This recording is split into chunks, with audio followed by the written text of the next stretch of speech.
Welcome back to Columbus. I'm Jack Arute. You know, during the course of the game, don't look for any interviews from any of the players for Penn State. Why? Joe Paterno shut down, locked down the campus. No interviews, no media contact. And the reason was because of the abysmal performance since joining the Big Ten that the Nittany Lions have had inside the horseshoe here.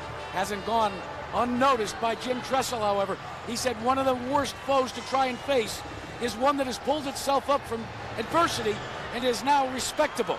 That's the case with this Nittany Lion gridiron team. All right, Jack, thank you. There he is, the legend. 37 years, the head coach of the Nittany Lions.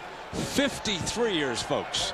More than half a century on the coaching staff over there. He's entitled to whatever he wants to do with his interviews and his players during the week. And, of course, two very tough, difficult losses. Losses that he protested to the league office about because of questionable calls. So Joe Paterno will match up against Jimmy Tressel in his second season here in Columbus. And his record with the Buckeyes is a very good one, 15-5, and included in the 15 is a victory over Michigan.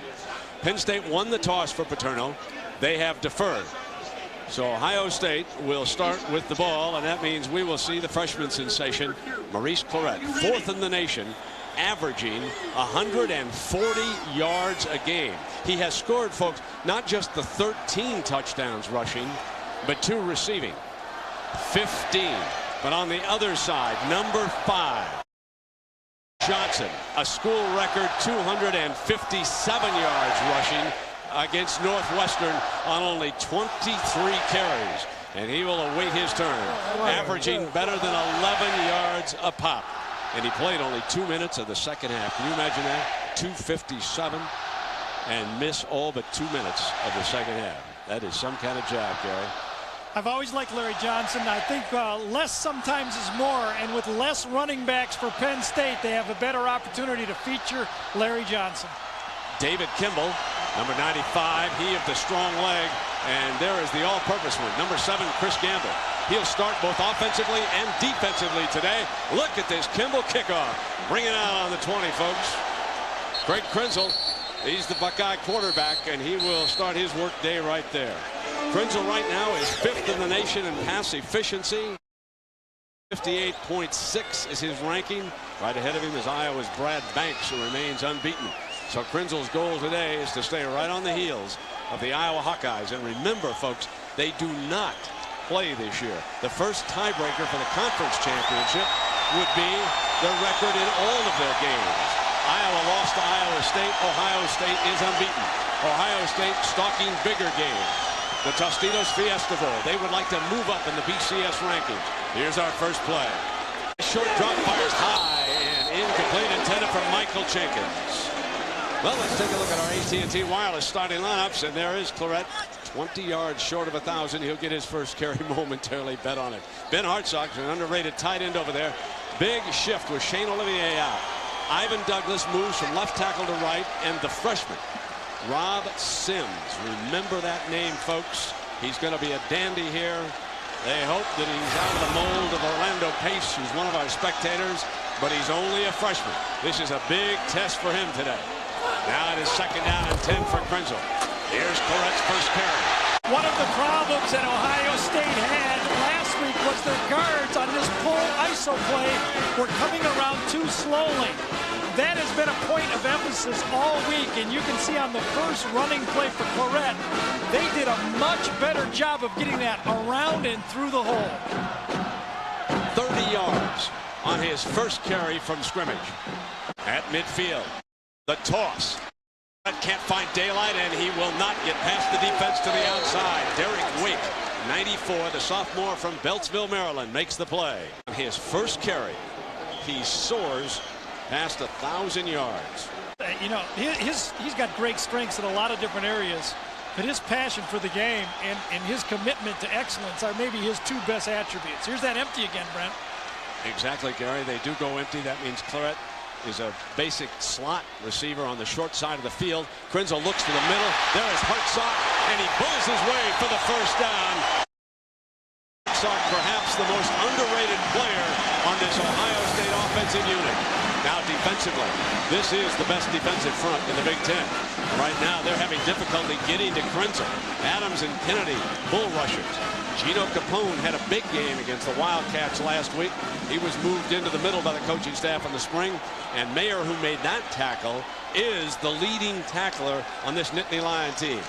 State knows that front is good, and that's why they're trying to keep them off balance with a lot of short passes early in this game. They're at the 40-yard line against that front.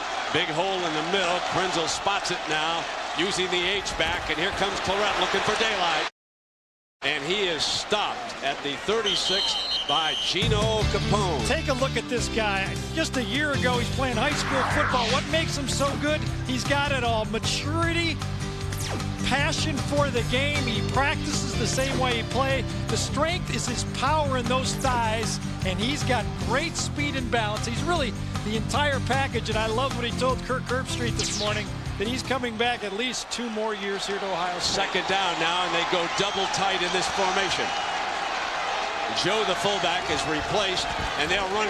Stinger again that he had against Wisconsin, but what Maurice Clarett does on this one is read the blocking very well. It comes down, he reads it, and it pops to the outside, and that's what you have to do if you're a good back.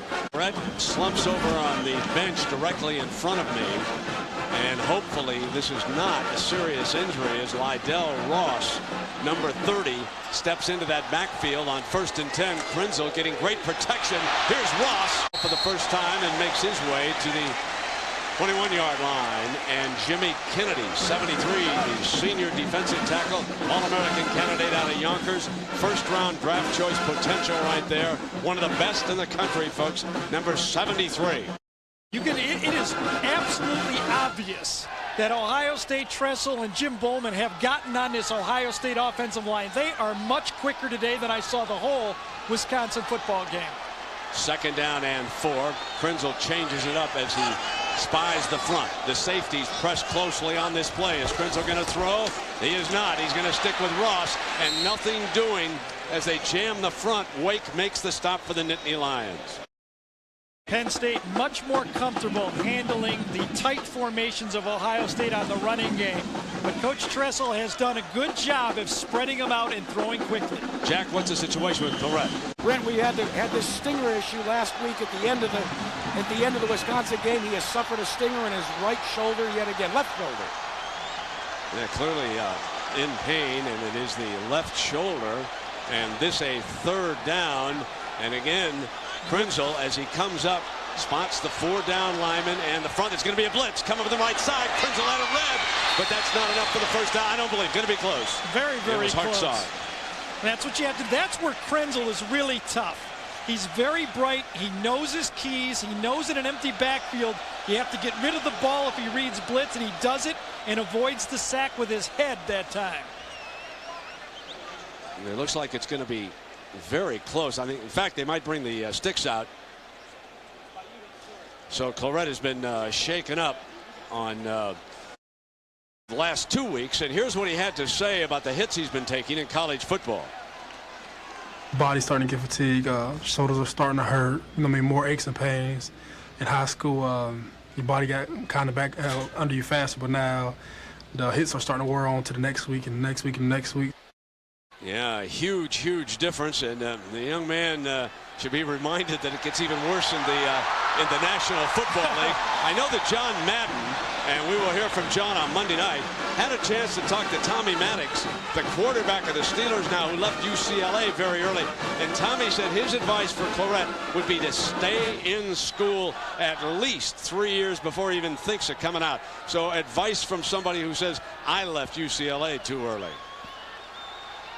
Now with a 1st and 10 after the measurement. Gamble is out to the left now for the Buckeyes.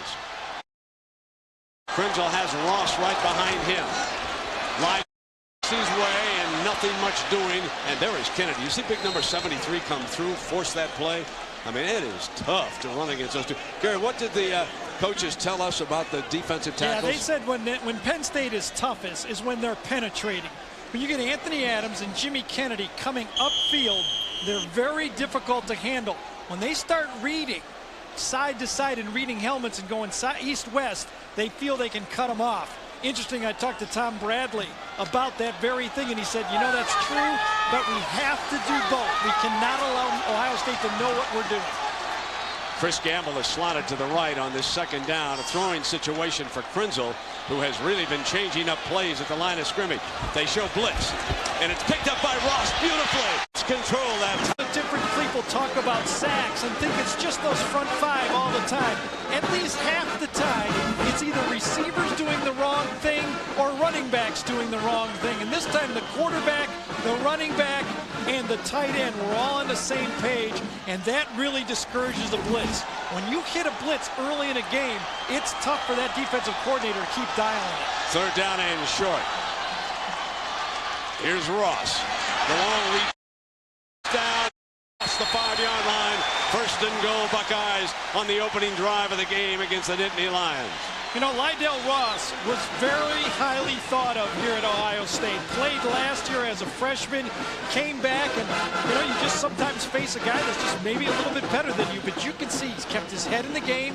Picking up the blitz shows me that he did his homework all week, preparing for this game like he would play when he thought, let's be frank, he might not have.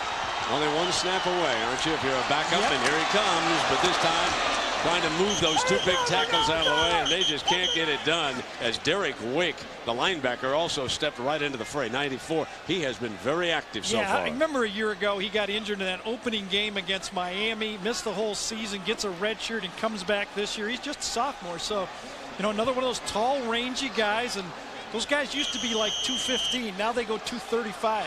Here is the 14th play of the opening drive for Tressel against Paterno's defense coming up. Second down and goal, and the Buckeyes spread the field. Oh, they got a mismatch here. They screwed up here. They got one guy, a safety on the slot. They try to move over Anwar Phillips on him if they can. Krenzel's going to toss high and incomplete. I'll tell you, Greg Krenzel got confused that time. Before the snap, when he looked over there, he knew Penn State was misaligned. But by the time he snapped the ball, Penn State figured out what to do, and he threw it right into coverage. Look at guys are moving, and Krenzel has already got his eyes on the snap and loses the defense. That's one of the tough things about the shotgun. You can't keep your eyes downfield the whole time. Throw a pick. So it's third down and goal. They come up now and spread it again. Krenzel's a good runner. Remember, a smart runner. Big 16-yard bootleg. He moves up under center now. That came last week against Wisconsin on a winning drive. It was Gamble who prevented the touchdown, number 7, as Krenzel, extending for the end zone, fumbles the ball on the opening drive. You saw Jim Tressel give him a slap on the back. They've lived with some of the good things that Krenzel has done. They benefited from. Now they're going to have to live with a guy trying to do a bit too much down there. This was a pass call. It was not a quarterback draw. Did you see Gamble come back on that play? That was impressive. Here's the look at it. Krenzel is trying to throw. Then he reaches out. Let's see if his knee's down. No, that's a fumble all the way. No question. So we will take a break as Anwar Phillips recovers the fumble and crosses midfield. Timeout. Here's your forecast. 63 degrees with scattered showers throughout the day. All right, hey, we got Chad coming in from Wall Street. Chad, what's happening out in the market? The S&P is trading at heavy volume as the Dow is up and the NASDAQ is up. Looks like everything's looking up today. We got Chopper John coming in with a traffic report. Chopper John. Yeah, Jim, you want to board the Old Mill Parkway? I love Chopper John.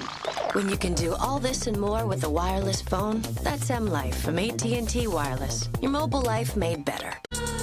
That brought you the Hayabusa and GSXR sport bikes comes the all-new Quad Sport Z400.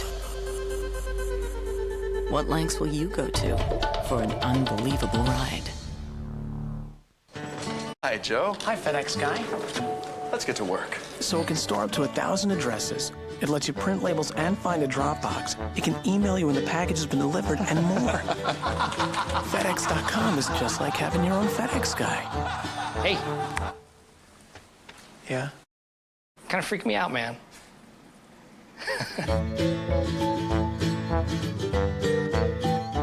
When you get there, you'll know it. You've achieved the financial security you've worked so hard to build. Prudential Financial can help you get there. With long-term planning to grow wealth, smart strategies to protect it, and sound advice every step of the way. So you can savor life the way you want to. It's what we've done for more than 6 generations. Prudential Financial, growing and protecting your wealth. Around coverage of the Buick Challenge tomorrow on ABC. A year ago, number 7 Zach Mills came off the bench for Joe Paterno. The Nittany Lions trailed by 18. He rallied them to a 29-27 victory, and it sent Joe Pa to a record 324th victory. Now the sophomore from Maryland moves up under center. 3 wideouts. Gamble, the wide receiver, one of the defensive backs, playing both ways here today. Johnson, the running back. Mills fires complete on his first pass of the game to another Johnson, Bryant Johnson.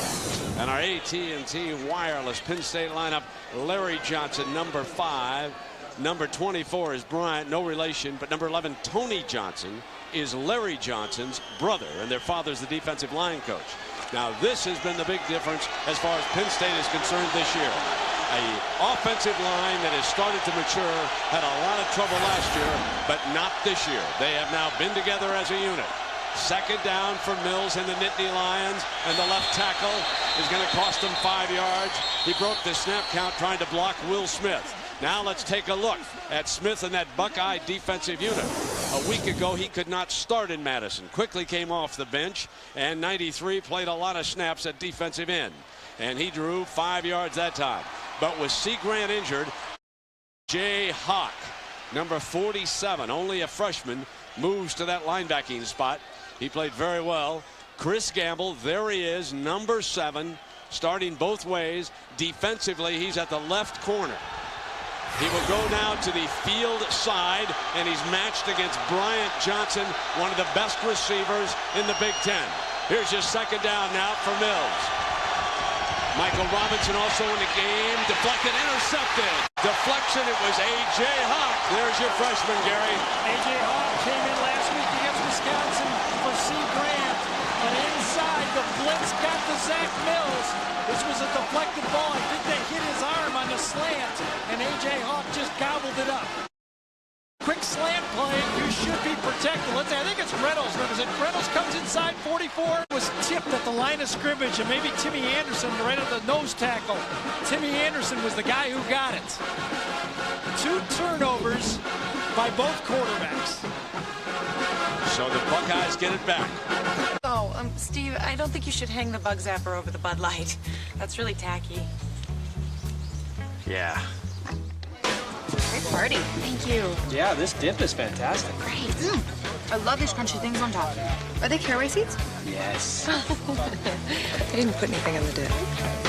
For the great taste that won't fill you up and never lets you down. Great party, guys. Fun. Make it a Bud Light. 20 years now. Where'd they go?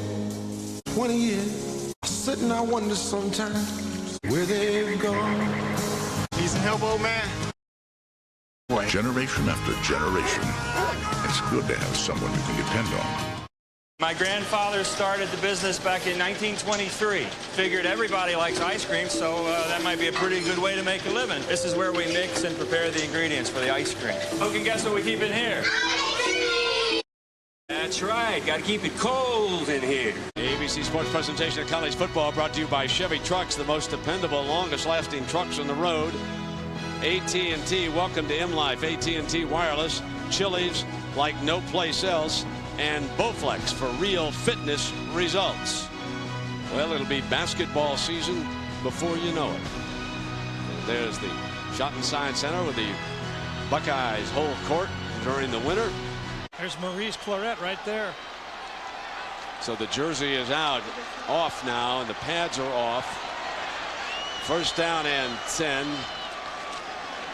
There's the handoff to Lydell Ross, who has stepped in. Picked up about a yard, and Jack, it doesn't look like we're going to see Claret anytime soon. Brent, he's in obvious pain with that left shoulder. Kind of interesting that because of the susceptibility to shoulder injuries, they've been padding his upper shoulders. They are now taking, as you saw, the pads off. That injury coming at a very inopportune time. They were driving for a touchdown. Yeah, and you see how his shoulder was driven into the ground right there, Brent, on that replay. That was the play about this third carry of the game, I think. 2nd down and 8. Short drop again by Krenzel. Firing Jenkins, his leading receiver for 1st down. Let's find out about the Texas Longhorns. Here's John Saunders. Brent, facing Iowa State, and Cedric Benson powers his way in from just a yard out. An impressive drive by Texas. Iowa State, though, is marching back right now. 7-0 Longhorns. Brent. Texas with a 16-game home winning streak.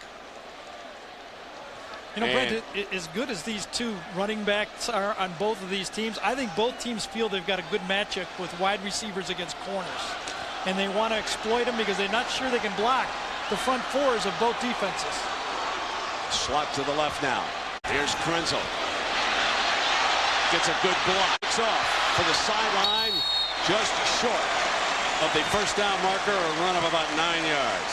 Well, Monday Night Football, we mentioned John. He and Al Michaels will be in Philadelphia. No brotherly love here, though, folks. It's the Giants and the Eagles. It's Donovan McNabb against Michael Strahan. Hey, what's happened to Strahan? Where are all those sacks that the big fella had last year? Did you notice that stat this week? The guys who lead in sacks one year, they really fall off dramatically the next. I don't know what happens to them. 8 already. Well, no, that's just against McNabb. Career. Oh. No. You got to read the whole thing. I'm watching a game. 2nd down now, and a yard to go. Slot off to the left. Reese Hall has checked in as a running back. Krenzel didn't like what he was looking at, so he's going to take a timeout. No score. Penn State, Ohio State. Timeout. Introducing 3 grilled favorites on 1 sizzling skillet. Fajita chicken, shrimp, and barbecued ribs. Chili's new Fajita Trio. Beg your pardon? Forgot to knock. The Bond Special Edition DVD collection is cool. Very cool. Collectors will be overwhelmed. Only Bond. James Bond. Own the 007 Special Edition DVD gift set now. This is the Bowflex Power Pro. Quite possibly the most effective home fitness machine ever made. Bowflex is so effective that we guarantee you'll get the results you want in 6 weeks or less. You can own a Bowflex with no money down and payments as low as $33 per month. Call and ask for a free video and brochure, or visit us on the web today. Define your body with Bowflex. Now this here, that's the drain plug. It lets the oil drain out into the pan. Remember, she's got a lot of mileage on her, but one day, she'll be all yours. Help keep the family car in the family with Valvoline's Max Life. Max Life, the first motor oil specially formulated to recondition used seals to help prevent leaks, helping your higher mileage engine run for a long, long time. After our naps, we'll flush the radiator. Now there's an entire line of Max Life products that'll help keep your higher mileage car around for a long time. Nothing scarier for a dad than his daughter's date. I think you should wear a bikini and go as hot. 8 simple rules, Tuesdays, 8, 7 Central and ABC. Whenever you've got a blimp, folks, you know that the day is pretty good out. That you got decent weather. I mean, it just poured in Columbus yesterday. It came down like a monsoon in the afternoon, but we got nice conditions, and I think the forecast is for dry the rest of the day. Got gray skies up there, the horseshoe. More than 100,000 folks on hand. Just a tremendous setting now. And Lydell Ross is back in the backfield. He gets the handoff from Krenzel, following the right side of the offensive line for a 1st down. Let's check the BCS standings, because the big development is the fact that Notre Dame won impressively. They jumped all over Florida State as a result of turnovers. And we can see that Ohio State is down there number 6 when the day began. Now, looking further down, they only rate 15. Remember, there they are. Think Iowa's going to go up a little bit? Well, they're certainly going to jump Florida State, but North Carolina State was impressive the other night. I'm not so sure Iowa's going to go past them after the job they did in Clemson down in Death Valley. 1st down and 10 inside 35 now. Krenzel slipped, he's down. Down at the 42-yard line. He tried to just do an easy play-action pass to the tight end. He had Hartsock out there wide open, just coming back. You mentioned a lot of rain. This field was covered, though, yesterday, but as he plants, his left foot goes. That's really what you have to watch as a quarterback. When you try to stop on your upfield foot like that, you have the possibility of slipping. You got to stop on both feet keep your feet wide on a wet field. Gary, what about number 12, Jenkins, the go-to receiver that Joe Pa and the Nittany Lions have to watch? Has he been able to get open here? Well, they've tried to throw the ball to him short so far. It's been successful when they've been accurate with it. Brian Scott, their best corner, they throw underneath Ross, and Ross and an offensive lineman get all tangled up as John Bronson, the sophomore defensive end from Kent, Washington, is there defensively. And at the end of the game, we'll select the Chevrolet player of the game from each team. Chevrolet makes $1,000 contribution to each university's general scholarship fund. Jersey off, pads are off. Looks like it's taped. I'm not even sure we're going to see him for the rest of the day, Gary. No, but I do admire. We talked about his passion for the game. A lot of guys get their shoulder hurt and they lay on the field. He just ran right off the field. He's a tough football player, but taking that punishment in the Big Ten is no easy chore for a young player. I think I saw that pad on the right shoulder. Didn't that picture show him going down hard on the left? I think he pads up both of them. All right, here's the handoff now. Ross into the middle of that defense, and that's going to set up 4th down, and that's a punting situation. That should bring in the leading punter in the Big Ten. Andy Groom, folks, last week against Wisconsin, he may have punted as well as any punter I have seen in years. Averaged 50.2 yards a punt. He punted 6 times against the Badgers for 300 yards, and certainly you can see why he leads the Big Ten. Now let's see if he can get this one down inside the 20. Gets the Buckeye down there. No, come on, you got to stop that for me inside the 20. That was Britton down there. Well, Joe Pa, he has given us an internet question for you folks. Get a hold of your computer right now. You don't want to see it again if you're a Penn State fan. It's called incomplete. Replay seemed to indicate that it was a legal catch that would have at least given the Nittany Lions a chance for a late field goal and a win against Michigan. And we'll follow up on what that means here as you get out your computers. Now 1st down for Penn State. Mills, he ran 69 yards with that play. Keeps it again. That was a year ago, and he rushes for about 9 yards. So here it is. After seeing that video, should college football have instant replay like the NFL? And before you vote, I want you to give thought to how could it be implemented in the college game. Are you going to have yes or no? Are you trying to influence the vote, my friend? No, I'm not. Everybody guess which way Mr. Musburger would like to go on this. You caught me. You caught me stone cold there. All right, here is 2nd down. I formation now for the Lions. Zach rolls hard to the left. Throws it away and incomplete. Scott had him wrapped up on that play, and he was going down, Gary. Let's take a look at what these 2 great teams like to do when they have the football. Really, they're pretty similar. They love to run the ball with power, but they know these teams are tough to run against. Then comes the pocket pass game, either the play action or just straight drop back. The one thing that Penn State has that Ohio State doesn't have is the finesse option game with Michael Robinson and Zach Mills. And Michael, just as you say that, checks into the game. Number 12. They take Johnson out. Now Robinson's lined up. Remember, he can throw. There he is, number 12 from behind him. Let's see what they come up with now. That's their backup quarterback back there. He's their slash. Option to slash. Here he comes, looking for daylight. And he is forced out of bounds at the 36-yard. Gary, the one stat that he's got is remarkable. In his first 10 touches, he scored 5 touchdowns. He caught a few people early by surprise. I think now that coordinators have gotten used to what he tries to do, we'll be watching Michael Robinson throughout the game to see how he does it. But you've seen it. He is the wild card in this football team, in this football game, excuse me, because they use him to kind of break the flow of the game and change momentum. Sometimes they'll just keep him at quarterback and flank out Zach Mills and direct snap it. He's right alongside him right now. Now they will send Robinson out to the right side of the formation. And the Buckeyes show blitz. Reynolds trying to get there. They're going to put in Robinson's hands on that quick screen. And they've got 4 or 5 more yards, and Will Smith defends it. 93 is there.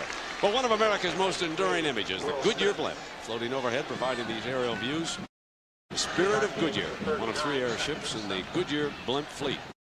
I'll tell you, Ohio State has a different pace to their football game here today. Darian Scott and Will Smith both have their motors going.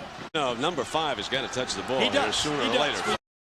They send him back in, I believe. He's lined up there, and they shift out into the gun, and there is Larry Johnson to the quarterback's right. There it is on that draw from the shotgun, and Johnson, the first time he touches the ball, still going with that power, still on his feet and out of bounds at the 26. You know, he also, as a youngster, watched videotape of the great Jimmy Brown and Walter Payton over and over and over again. And as that play developed, he reminded you of those two, that power when somebody hits him. You can't bring him down alone. Just a simple draw play out of the spread, but watch when he gets into space. The little corners do not handle him well. Linebackers run through him, kind of a wave by the defensive back that time, and he gets into the secondary with great balance. What an outstanding tailback. So young Claret on the sideline just watched Johnson go for 35 on his first carry, giving the Nittany Lions a scoring opportunity from the 27 now. Mills changes it up at the line of scrimmage. He's got 3 wideouts in Johnson. He'll fire in miscommunication that time. Tony Johnson was going downfield. Let's check in on the Oregon Ducks. And here's John Saunders. John. Brent facing USC, and Jason Fife goes to work looking for his favorite target, Keenan Howry. This is now 43 straight games. Howry has at least 1 catch. That's a Pac-10 record. Gets the touchdown on this one and puts the Ducks on top 10-7. Brent. All right, John, that figures to be a loser-out game in the Pac-10 between Oregon and USC. Both have 1 loss.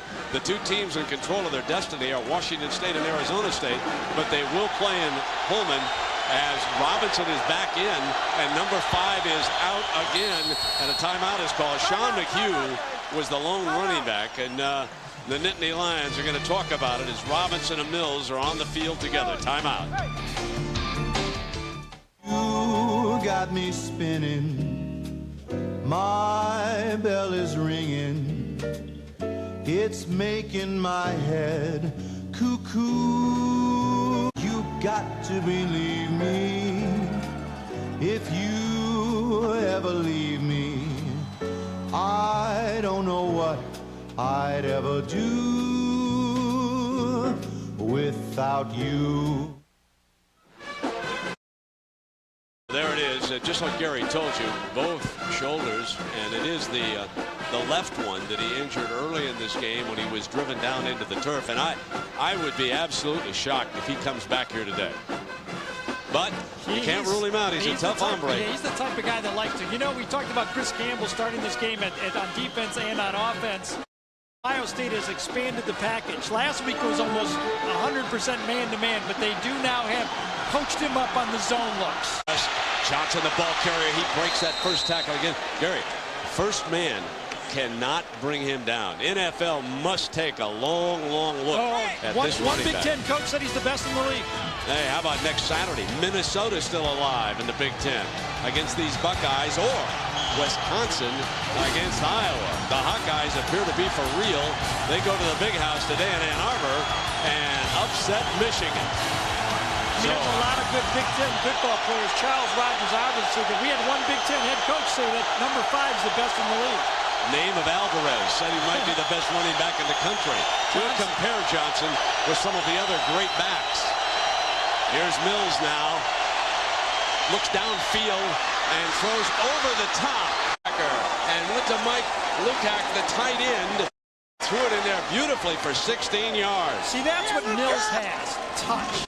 He does not, as you watch, Brian Johnson will come here and Lukac is going to go man-to-man. He reads it. He's got him on hawk. Now watch him lay the ball. Remember a year ago when Penn State was complaining about drop passes? When I talked to Fran Ganner, he said, we don't drop as many now because our quarterback leads our receivers very nicely for easy catches. You would think that Larry Johnson might get a call here. First and goal from the 5. Zach Mills also dangerous on the move. They like the toss. They show option. There it is, the toss. For the end zone. Got it. Touchdown. That is the scary thing about this Penn State offense. Number 7, even though he's a big guy, you think of him as a drop-back passer, has that finesse game. Just enough option football to give you another look that you have a tough time preparing for. That's his father.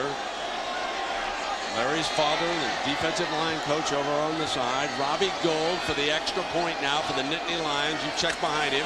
Ganner puts it down, and it's suddenly 7-0. So defensive line coach Larry Johnson has just seen his son score the afternoon's first touchdown. That's your restraining line like everybody. We'll be back after this message and a word from your local stations. ABC Sunday, one night of clashing loyalties. First at 9/8 Central. As a father hides his past, an unthinkable secret is discovered. I need to know what happened to me. A new alias. Then at 10/9 Central, how can one case, the political hot button, turn partners into rivals? Last time I checked, you weren't listed as a partner. Eugene! Fine. A Sunday so dramatic, you'll have to hold your breath. That's enough! A new practice after a new alias. ABC Sunday starting at 9/8 Central. 7-0 Penn State. Larry Johnson, who has scored the afternoon's first touchdown. This kick is returnable from the 1-yard line. 32 is Maurice Hall. You know how Ohio State fans have been so impressed with Craig Krenzel this year. But that's been in conjunction with Maurice Claret. Now with Maurice on the sideline, that emphasis and that coaching staff from Penn State is going to shift their game plan to try to stop Greg Krenzel. I don't think they believe Lydell Ross can beat him. So Claret with his pads and jersey off, watching from the sideline. First down from the 33-yard line.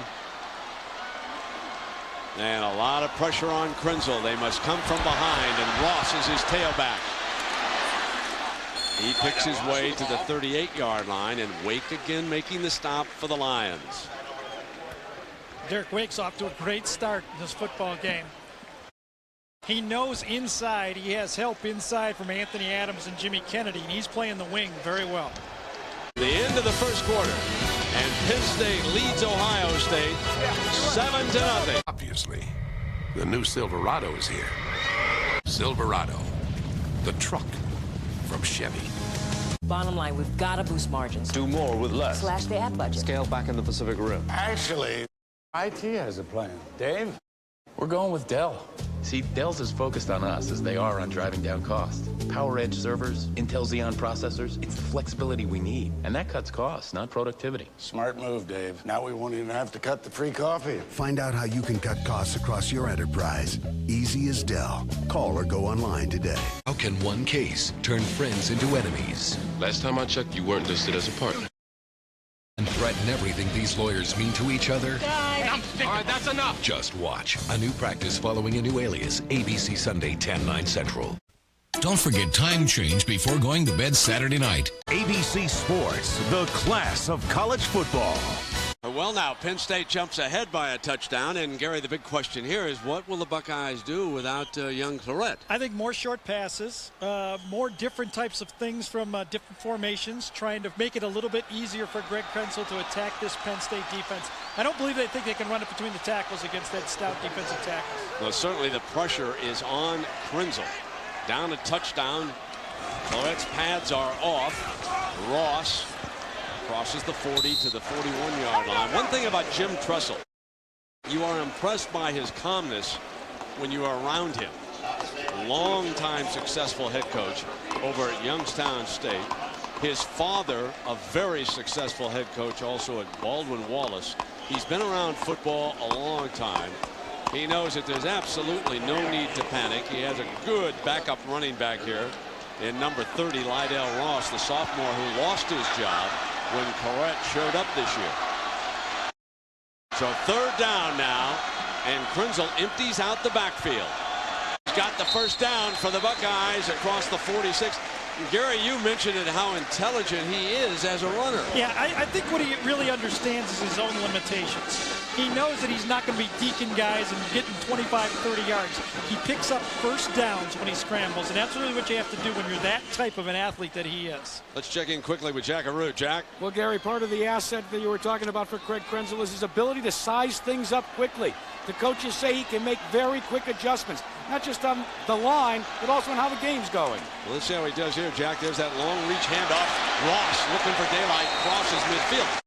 Let's ask this question, Gary, of you about Penn State's defense. They know that number 13 is on the sideline. They've seen the fact that the jersey is off over there. Might they relax a little bit? I don't think so. What I think they're going to have to do, though, is not give up the big play to Ohio State. As you see another tailback limp off the game. Well, goes off the game, and Maurice Hall is going to be next, isn't he? Stand to be Maurice Hall is going to be next in the in football the rotation, game. and here he is averaging 5 yards a carry. So it's luxury, and we get word from downstairs, I believe, that Collette has put that jersey back on. Coming hard to the left now. Krenzel cuts back, has an opening, and he's smacked at the 47-yard line by Gino Capone. See, another play from Ashland, Pennsylvania. See, another play where Krenzel puts you in a position to pick up third down. He doesn't kind of just dawdle back there and try to make the big play. He puts you in a 3rd and 1 or 2 where you have a chance to pick it up. Penn State is playing very conservatively and I think smartly. They don't want to just give Ohio State 7 points like Wisconsin did on an easy pitch and catch slant. Gamble is out to the right side. Jenkins to the left. Now the backfield is emptied on 3rd and short. So the Nittany Lions try to blitz and they get there. Thrown down by Derek Wake, the outside linebacker.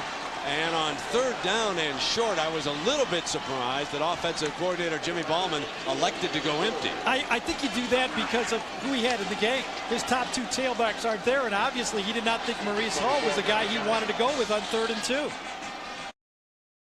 Well, just keeping him back there for blitz control would have made a little bit of sense because as soon as they went empty, the Nittany Lions started chomping at the bit.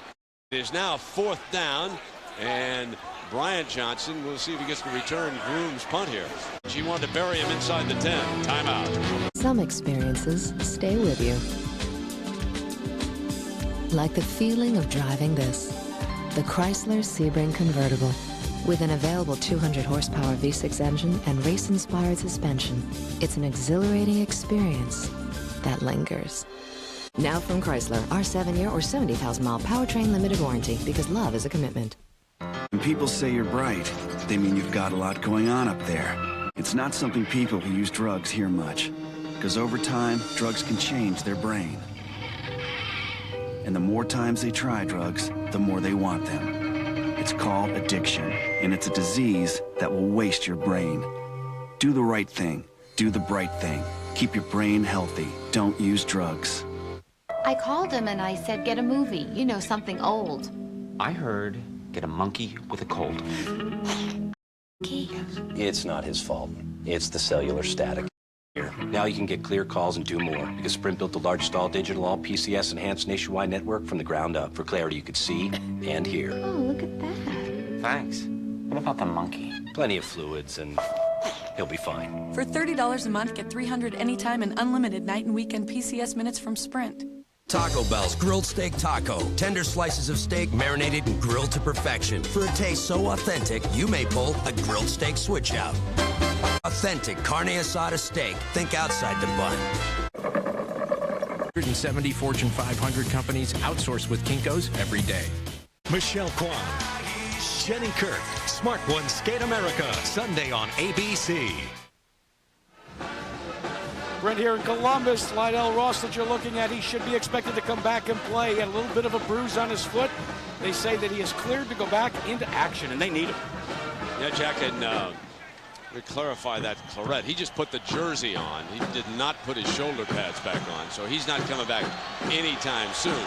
Now, Robinson and Johnson are in together. Zach Mills, the quarterback, back there in the shotgun. And Hawk right there at the 22-yard line pulls Larry down.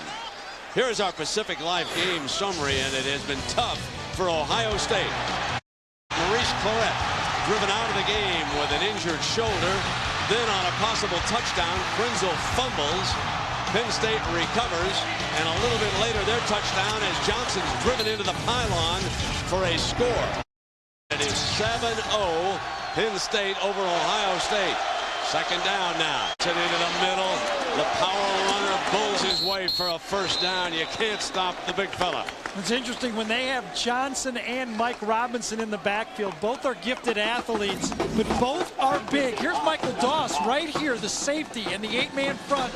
He does not have a tackle yet in this game. Penn State believes, and I talked to Fran Ganner about this, that Michael Doss is the key to Ohio State's defense.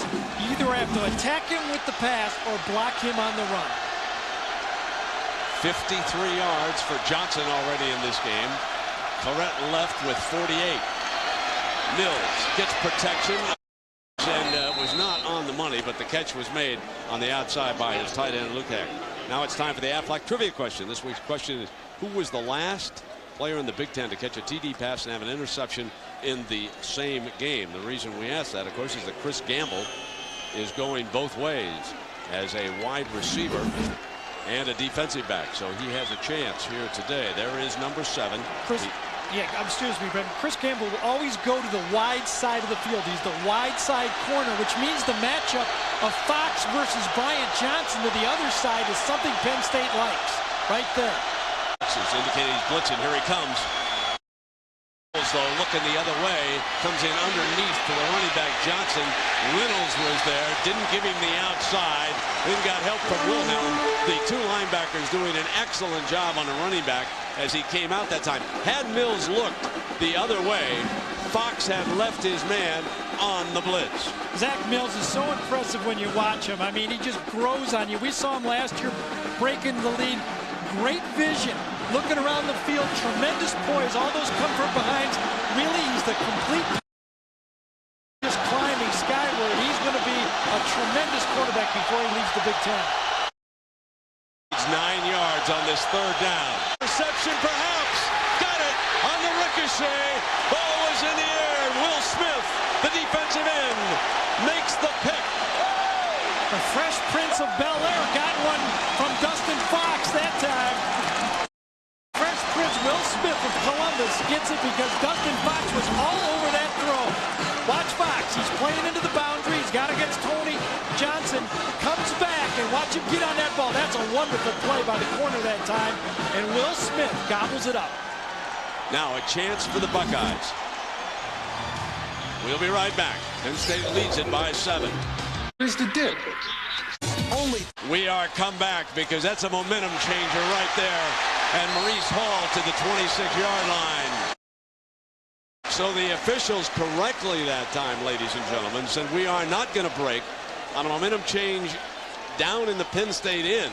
The Buckeyes want a sudden turn of events down here, and so that's why we suddenly had to come back. You and I both looked at each other saying that's a terrible time for a TV timeout, isn't it? Because you know you want to get out on that field and take advantage of it. 2nd down and 3 now for the Buckeyes. They're down a touchdown. Set. Last week we watched the Ohio State guards bump into the tailback all game. That has been a point of emphasis in this all week in practice. Now watch Bishop come around this time and get up in the hole. No traffic. Watch this and watch the block he gets. Pulls, gets down the line of scrimmage, and wham, right there, gets the block and cleans it up. When you run the play correctly, you make it go. Number 78 gets down in his stance. It's away. A lot of 2 tight end formation for Ohio State.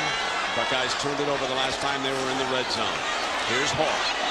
Cutting back now to the 18-yard line. Capone this time. So we're at the bottom of the hour. If you just got home and snapped on the television set, a couple of developments in college football. Notre Dame impressively went into Tallahassee and destroyed turnover-prone Florida State this afternoon. Stayed unbeaten in the Big Ten, going into the Big House in Ann Arbor, and they win it. And here now the Buckeyes are behind by a touchdown. Gamble, number 7. The wideout slotted over to the left-hand side. He's playing both ways. He's been on every snap, and a punt return man thrown behind the running back. He didn't have much of a chance on that. Thrown down at the 20-yard line by Chris Harrell, the sophomore from Euclid, Ohio, playing for the Nittany Lions. Penn State has had some problems with the safeties through injuries this year. They've lost 2 of them. Harrell and Mayer has been the 2 mainstays when they've been able to play. Sean Mayer is the leading tackler for the team, but you can see this Ohio State offense. It's just not an I formation ISO offense any longer. They keep you off balance. Everything doesn't work, but they make sure that your defense knows you're going to have to defend all 53 yards wide of that field. Penn State defense has done a tremendous job down here in the red zone. They forced a fumble. Now they have the Buckeyes in 3rd and 9. Short drop, fade, Krenzel for the end zone. Jenkins goes for it. Incomplete, the field judge says. Wondered about the amount of contact down there, but the field judge was right there on top of it. Jenkins, he's still stunned from that play. Fade to the outside, and Jenkins never really found this ball. I thought if he could have stopped on it, he might have had a play. You could see he had to turn his body, and then I think it was Gardner fell right on his back. Sometimes you get that little rib bruiser, kind of like hip pointer, and that may be what happened to him. Michael Jenkins, the leading receiver here at Ohio State. He's that tall target. Prinzel likes to throw the fade. There's now a field goal opportunity coming up for the record holder, Mike Nugent. 17 straight field goals. Vlade Anakievsky had the record, and Nugent broke it at Wisconsin, and here he comes. He's perfect this year. And that's one of the reasons that Ohio State came into this game 34 for 36 in the red zone, because you make every field goal. Now they've already not scored once with the turnover the first time they were down there, and now they have an opportunity to score, what, by a football? They're inside the 20-yard line to score inside the red zone. Let's go to Jack Arute. Jack. Just before the start of this game, I asked Mike Nugent, what goes through your mind when you've got a kick like this for a field goal, especially when rain has been on the turf? He says, I start and I think only about one thing. I don't care if it's short. I just want it to be between the uprights. What really destroys my concentration, he says, Brent, is if it goes wide right or wide left. If I don't make the field goal because it falls short, well, that's the breaks of the game. He says, especially, he checked out the turf. He spent a lot of time out here before the start of this game, and he said he feels like the turf will provide him with the footing necessary to make a long field goal.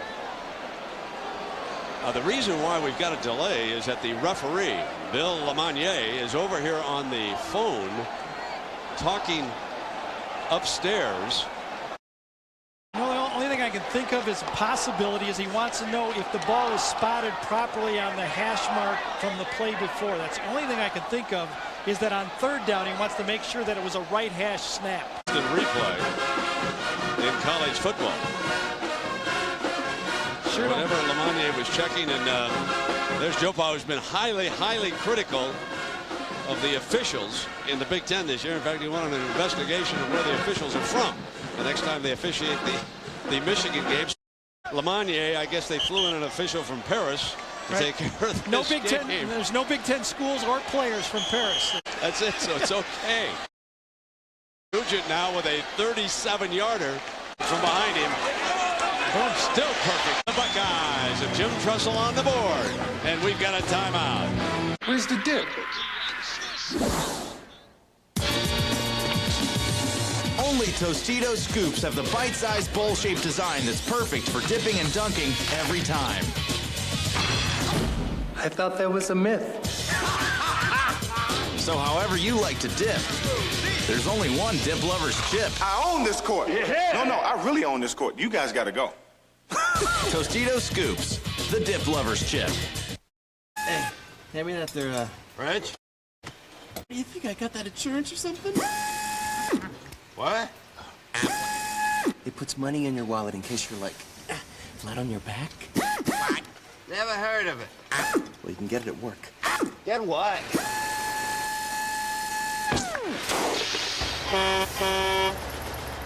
Aflac. Ask about it at work. A lot of things, really. Athletic, good looking, a nice body wouldn't hurt. Stylish, for sure. And none of this taking it slow stuff. The 250 horsepower Chrysler 300M with a race-inspired suspension and the most powerful V6 engine in its class. It has everything you're looking for. I've always had a thing for power. Now from Chrysler, our 7-year or 70,000-mile powertrain limited warranty, because love is a commitment. ABC Sports presentation of college football brought to you by Chrysler. Drive equals love. Circuit City, we know how you feel. That's why we're here. Circuit City, we're with you. Aflac, ask about it at work. And Dell, flexible enterprise solutions that are easy to buy, easy to own, easy as Dell. Woody Hayes Athletic Facility there in the background. Indoor practice facility. And there you see the outdoor fields where the Buckeyes get ready. One with artificial turf. There's the baseball diamond. And we now swing on over toward the horseshoe here in Columbus, Ohio. Quite a sports complex here, isn't it? Yeah, it really is. Just a great sports city. Wonderful school, if you like athletics too, I might add. This is the biggest draw in town, of course, the Buckeyes. Nugent with the ball on the tee now. Tony Johnson and Larry Johnson are back deep. Larry Johnson will let this one go down in the end zone. They'll bring it out. Well, earlier we asked you the Aflac trivia question. Who was the last player in the Big Ten to catch a TD pass and have an interception in the same game? Folks, we were there, and I know a lot of you remember it. Woodson, that's the interception. Then he came back offensively, and this, folks, began his drive for the Heisman Trophy. And a successful drive it was for Charles Woodson. And so Chris Gamble today is trying to equal that mark, and he leads the Buckeyes in interceptions with 2. And he's back now on defense. Busts a tackle, is out of bounds with a first down. He broke that tackle neatly, didn't he? He is so deceptive. You know, he looks just like the big old pocket passer, but obviously he's a guy, you know, he put on over 100 yards rushing on Ohio State last year. This is a quarterback keep all the way, and you know, I really don't think anybody tackled him. Everybody assumed someone else had him, and he just kind of stayed patient with the receivers in the Big Ten. They'll run the toss play to Larry Johnson on a cutback hole, and this time 3 or 4 red jerseys hit him. A.J. Hawk is there with him. You see it. One team's got a great rush defense. One team can run the ball well. Sometimes these stats are tilted by the competition you play, but I think both teams would love to run the ball, and you can see both have run the ball in this football game. The turnovers so far have been the story. 2 against 1. Gerald Smith in as the 3rd wide receiver for the Nittany Lions. 2nd down for Zach Mills. The inside handoff tomorrow. ABC Sports has a great day of golf. It tees off with the final round coverage of the Buick Challenge at 3 Eastern. Then at 5, join Mike Tirico for an inside look at Tiger Woods, the PGA Tour's top 30 money winners, as they get ready for the PGA Tour's end of the season classic. Road to the Tour Championship, presented by Coca-Cola tomorrow here on ABC. That last tackle, and you know, this is more of a comfortable game with him. A little run, a little pass. He's better in the wide open spaces. 35 Wilhelm right there. Trouble, inside shuttle pass to Johnson. A great bailout by Zach. He breaks the first tackle. Fumble! Buckeyes have got it at the 41-yard line. Unless it is taken away in that pile-up. I think it was Wilhelm again that stripped the ball from Johnson. Yeah, Penn State came up with it. Penn State went back and went after it. See, Wilhelm did a great job on that recovery down there because that ball was lost. Iorio, the center, was able to recover it. Yes, it's very close to the first down. You see Penn State wanting a measurement right there. Joe is asking for a measurement, and I think he's short. And Johnson, that was a nice shovel by Zach Mills. Kind of pitched it off as he got in trouble. Mills goes back, gets in trouble, and shovels it forward to Johnson. Now watch Wilhelm. Watch how quick he is. He comes across and strips the ball. Absolutely a fumble. And Iorio is the guy who digs his way through and gets it. What a great recovery by Iorio. Now back to punt. David Royer for the Nittany Lions. Shot at it. Cuts inside the 20, 25 to the 26. And Gamble. Offense, defense, and returning punts. Sean Mayer makes the stop. We've got a timeout. So let's turn to page 7 of our proposal, where we feel... Page 7? Should be the next page you have. We don't see it. No. Hold on. Introducing Chrysler PT Cruiser Turbo. With an all-new 215 horsepower turbocharged engine, it can get you cross-town, cross-country, anywhere in the blink of an eye. Let's move on to page 11. Page 11? .com. Great cars, great rates, 24/7. They've worked hard to get here. Persistence, performance, strength. It all paid off. So how do achievers secure their future? They do what nearly 2/3 of the Fortune 500 do. They put their confidence in the Pacific Life family of companies. With over 130 years of experience and $340 billion in managed assets. Secure your course in life. Rely on the strength of Pacific Life. Thrifty.com. Great cars, great rates, 24/7. As a father hides his past, an unthinkable secret is discovered. What happened to me? That will change everything she believed. A new Alias, ABC Sunday. And let's take a look at our Chrysler passing playbook, Gary. All the colleges now are doing what the West Coast pros are doing. They're crossing their receivers. One guy underneath, one guy you isolate, linebacker, but the quarterback is key. Watch Zach Mills. You have to have the touch. Lay it out there, throw it to a spot, and let the receiver catch the ball in the run. That, in essence, is a West Coast offense. Scott and Gardner are the corners for the Nittany Lions. It's first down and 10 for the Buckeyes and Krenzel. Ball, the running running back. Derek Wake is just having a monster game so far. They cannot handle him on the edge. State is putting 2 tight ends over there, and they just can't seem to handle that strong linebacker, Derek Wake. Florette and Lydell Ross are off. Derek Wake comes by, gets it. Ball is poked loose. Was it Ivan Douglas recovers it. Yeah, Ivan Douglas got him, but Chris Harrell's the guy who poked the ball loose when Derek Wake made the stop. Second down. It off 28, Maurice Hall. First down, Buckeyes. Coming up on the Capital One Halftime Show, John and Terry will have highlights and analysis from all the big games, and they'll show you what happened as Notre Dame goes into Tallahassee and beats up on Florida State. It was 34-24. It could have been worse than that. I think I counted about 5 turnovers. Didn't we, Gary, up here watching that game? 4 or 5, and all of them, Notre Dame made them pay on every single one of them. First down and 10. The Irish stay unbeaten. The Buckeyes are under fire here, though. Scott, perhaps the best cover stride for stride with number 7. And that's saying a lot, because number 7 can run and go for the deep ball. Watch Wake. You see, one-on-one covers the outside. Wake puts pressure on the quarterback, but outside Scott turns, looks at the ball. No, that's a good no call.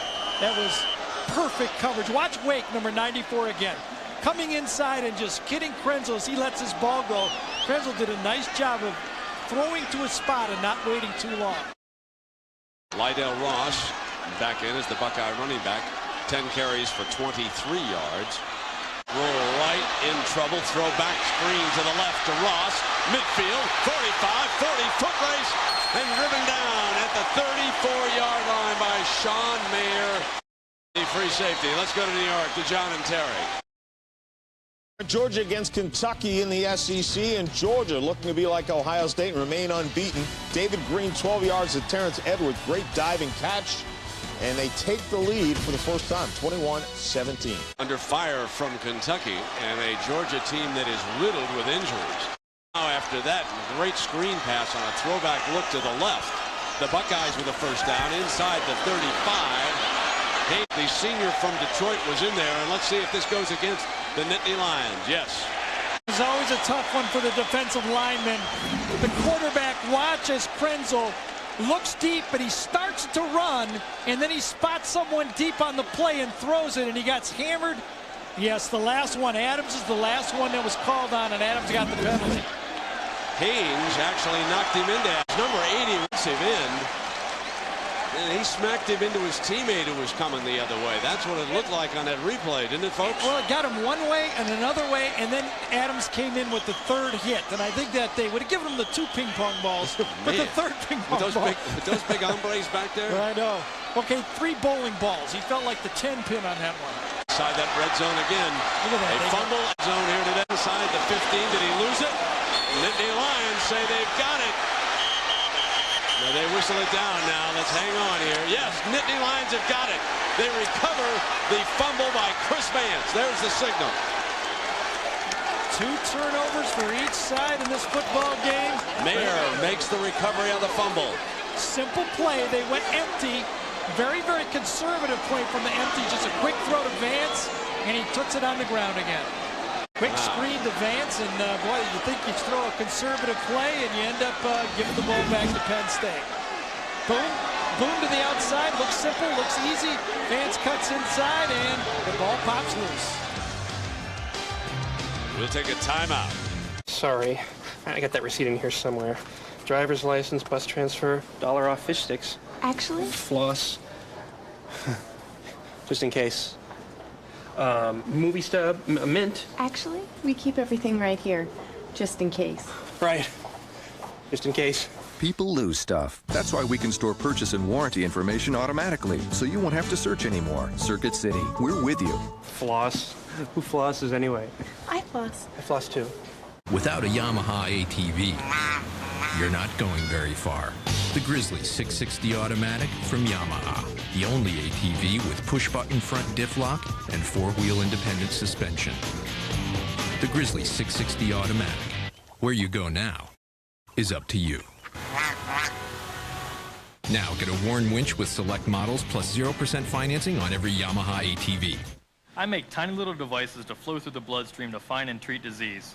Basically, we use a process called soft lithography, which is where we take a silicon wafer, pour a photosensitive polymer over the surface of it, and then expose that to ultraviolet radiation. Once we have that, then we get these micron and submicron features on the surface, which we can use to make a mold out of polydimethylsiloxane. Pour that on, cure it, then we have our mold, peel that off. We take the mold, we pour a polylactic glycolic acid mixture in there, which has our drug contained within it. I mean, how cool is that? There's the combination. You're looking at 23, Sean Mayer, who recovered it. But number 27 there, Chris Harrell, he forced it. Harrell is one who got away from the Buckeyes. He's from Euclid, Ohio. Holding forth for the Nittany Lions. Now we'll see if Joe Paul wants to just run this down. They'll put it in the hands of Johnson, and it'll be second down. About a minute 25 left. Kenny Peterson making the stop for the Bucks. Well, overhead today is Goodyear's Akron-based blimp Spirit of Goodyear to provide aerial views of today's game. The Goodyear blimp's a familiar sight in the American sky since 1925 on the wings of Goodyear. And there was a very warm moment before the game began. And for more on that, let's go to Jackaroo. Jack. Brent, indeed there was. In fact, earlier today, this young man, Adam Talaferro, walked out onto this field to a standing ovation from the Ohio State Buckeye faithful. 2 years ago, Adam Talaferro was on the side. Standing. Was provided with a standing ovation. Adam, welcome back. Walking onto a field where you were carried off. Many people thinking you would be paralyzed forever. Oh, yeah. I mean, it's definitely great to see so many familiar faces and all the people who helped me come back. And I'm just so thankful to be able to come back on my own 2 feet. Adam, earlier you had an opportunity to be invited up into the Ohio State locker room to talk with a young man who was paralyzed from the chest down, David Schwartz. Yeah, I mean, he's a great guy. To see the amount of work he's put into it, it's great to see how well he's doing. Good to have you here. Second down and 8 from the 16-yard line for the Nittany Lions. Draw play Johnson. Battles for a couple tough yards. Wilhelm is there defensively. Great read by Matt Wilhelm as Ohio State will take another timeout. They're trying to force Penn State to have to punt in their own end, but that time Wilhelm read it, smelled draw all the way, and just smacked it before it got started. Over this side now to confer on it. Ohio State out of timeouts here in the first half. And Penn State with 1. Well, turnovers have certainly been a story of this game, Gary. Yeah, the first drive, Ohio State marched right down the field. Maurice Claret, and then Krenzel lets it go. Big tackle by Gamble on that. And then both sides have turned the ball over either on interceptions or fumbles, 2-2. And that's why I think we have that 7-3 score here late in the first half. And, of course, the big story is Maurice Claret out with an injured shoulder. His pads are off. His shoulder was taped. He's wearing his jersey on the Ohio State sideline. There he is without the helmet. But he did crack 1,000 yards already as a freshman before he went to the sideline. And he was shaken up also in last week's game at Madison against the Badgers. So the Buckeyes are without their most formidable running back. Zach Mills brings the Nittany Lions up, leading 7-3. Third down, straight eye, power formation. As the Nittany Lions have been working on bringing that clock down. Here comes Johnson. He stumbles. He's down. And remember, Ohio State out of timeouts now. They would like to get one crack, perhaps at a punt. But David Royer has not had one block this season. He's a senior punter from Center Hall, Pennsylvania. He trots onto the field.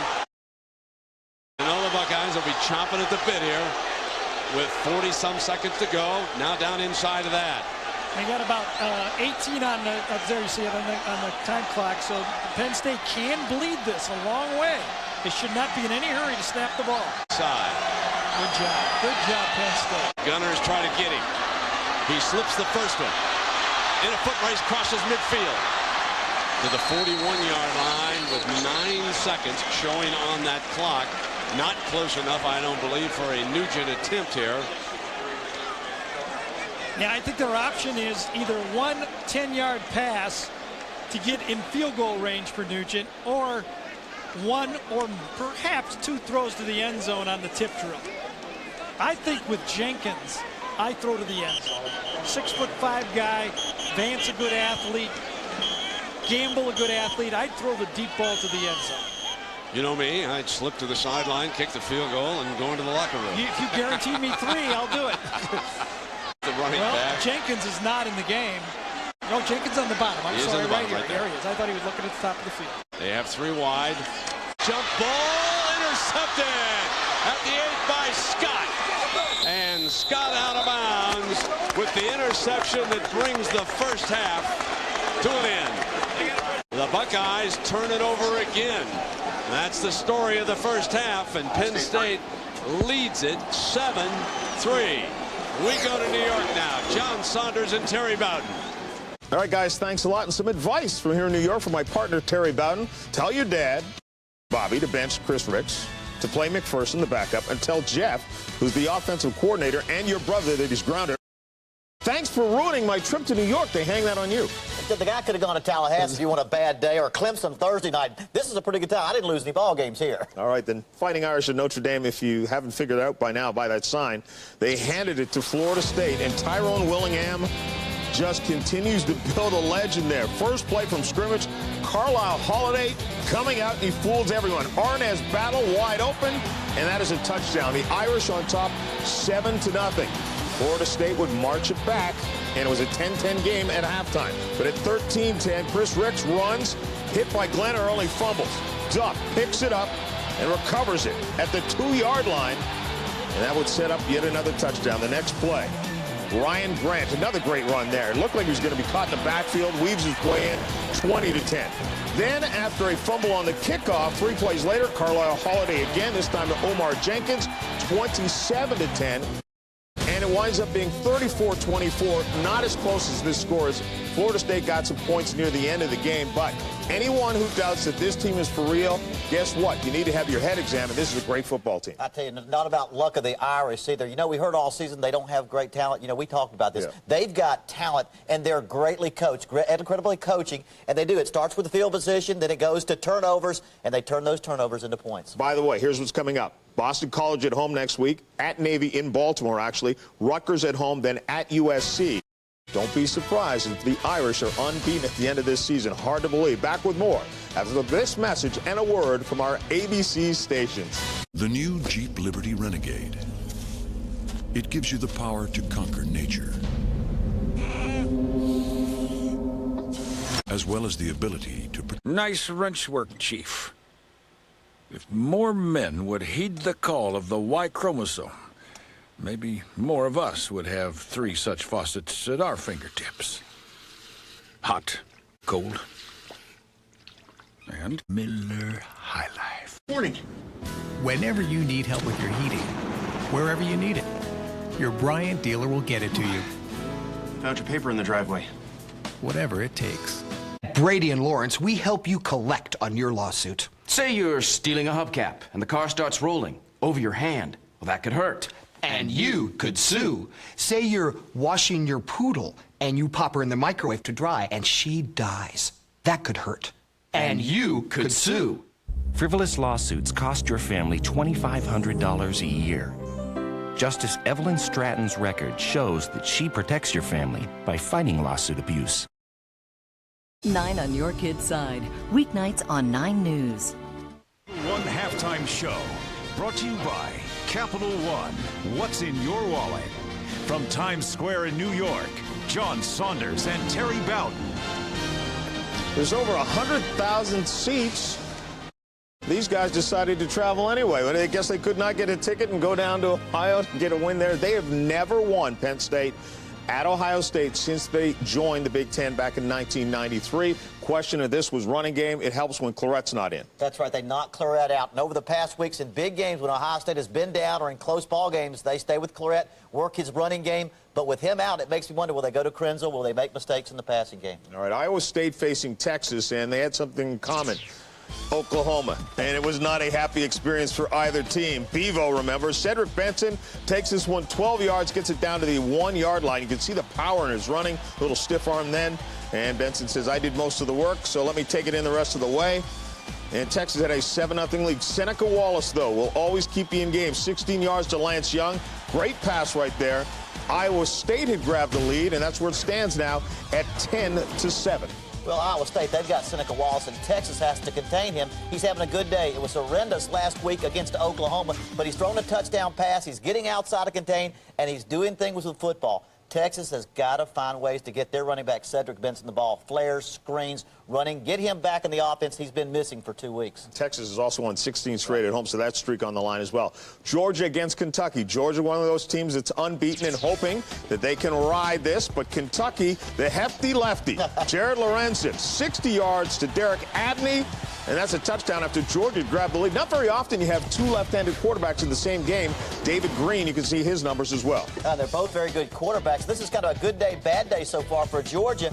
They've got a great defense, and they put up a lot of points, 24 in the first half on their defense, but their offense has been suspect all year, and so they're scoring points with their offense. So Georgia's got to be happy, but a little bit surprised they're giving up so many points in the first half. They've won 5 straight, over Kentucky as well. USC and Oregon in the Pac-10. The Ducks lost a week ago. Jason Fife trying to get it back today. 54 yards looking for Keenan Howry. And he is wide open, and that is on the money for the touchdown. Carson Palmer, though, has 2 touchdown passes for USC. The Pac-10, forget about the defense. We're going to see the guys throw. No, it's the only league where offense takes over for defense. A better offense beats a better defense. But Jason Fife, he is playing against the #1 defense in the country. That's why I think Jason Fife has been the difference in this game. He really is doing a great job with Carson Palmer. I mean, that defensive secondary at Oregon gave up over 500 yards last week. It's really Jason Fife who has done the really good job against a great defense. You ever wonder what Colorado might do if they started the season as strongly as they finished it? Remember last year stumbled early and rolled on. They did it again. Now 6-2 after losing their first couple. 37-13 is the final. Chris Brown has been the story once again, almost 150 yards. Well, he leads the nation in rushing. You wonder if he's going to get mentioned in the Heisman Trophy Award now with Cliff Kingsbury. You thought Colorado would run the ball and keep the other team, Texas Tech, off the ball. They didn't. They threw it 65 times again, but they kept them between the 20s. This offense, when they throw the ball at Texas Tech and it's short yards, if they can't get in the end zone, it's a lot of production, but not many points. You ever have one of your quarterbacks throw for 135 times over 2 games? No, over 2 seasons, maybe. All right, Robert Hodge also had 2 touchdown passes there. Some other scores. Air Force, remember they lost to Notre Dame. That ended their winning streak. Wyoming has the lead 17-14 right now. Kansas State in the third quarter over Baylor 20-3. Baylor won a conference game a few weeks ago and has just gone downhill after that. And Bowling Green looking to remain unbeaten. Remember the big overtime win last week against Western Michigan. They lead Ball State 14-3 is the score there. This is the Capital One halftime show. We'll continue with more Penn State leading the Ohio State Buckeyes. Welcome to the Capital One All-America Mascot Pageant with ESPN's Kenny Mayne and Trey Wingo. Polyester and proud, mascots of America. Stay tuned for the exciting competition. If you had but one wish, what would it be? World peace. Go to CapitalOneBowl.com to vote for your favorite mascot to win the National Mascot of the Year scholarship. What's in your wallet? Thank you, gentlemen. Folding seats, loads of space. If you love it, Chrysler PT Cruiser's got a way to hold it. $10, not gonna fit. It's gonna fit. 60 different majors. Penn State is the perfect university to follow your destiny, whatever it appears to be. Welcome back to New York and the Capital One halftime show. We are truly in the spirit of Halloween. John Saunders alongside of Terry Bowden. Now, the #1 team in the nation, the Miami Hurricanes. But coming off a game 2 weeks ago against Florida State where they were not impressive at all. They allowed the ball to be run. And today facing West Virginia, Dorsey would need all of his weapons because, yes, West Virginia running the ball 31 yards. Sets up a Quincy Wilson 1-yard touchdown run. Coburn also had a touchdown run in the game. Dorsey has to come back. 11 yards here to Andre Johnson. They missed the point after, so it remains a 7-point lead. Dorsey again, 58 yards to Kellen Winslow Jr. And he is wide open. Takes this one deep. And Willis McGahee from a yard out shows Miami can run the ball as well. Ken Dorsey, 22 of 36. 422 yards, 2 touchdowns. Those 422 yards, a career high. But Miami has to be concerned about the ability of other teams to run the football team. Well, they go into the Florida State game, they can run. They know West Virginia can run, but look the last 2 games here. They've given up more rushing yards than the first 6 games. It's an incredible game. It's actually first 5 games, and so they have got to get better before they play Virginia Tech. Almost 6 yards a carry. Now, Virginia Tech, you mentioned them. They actually squeaked this one out against Temple, and the untouchables, Lee Suggs and Kevin Jones, did not have their usual great game.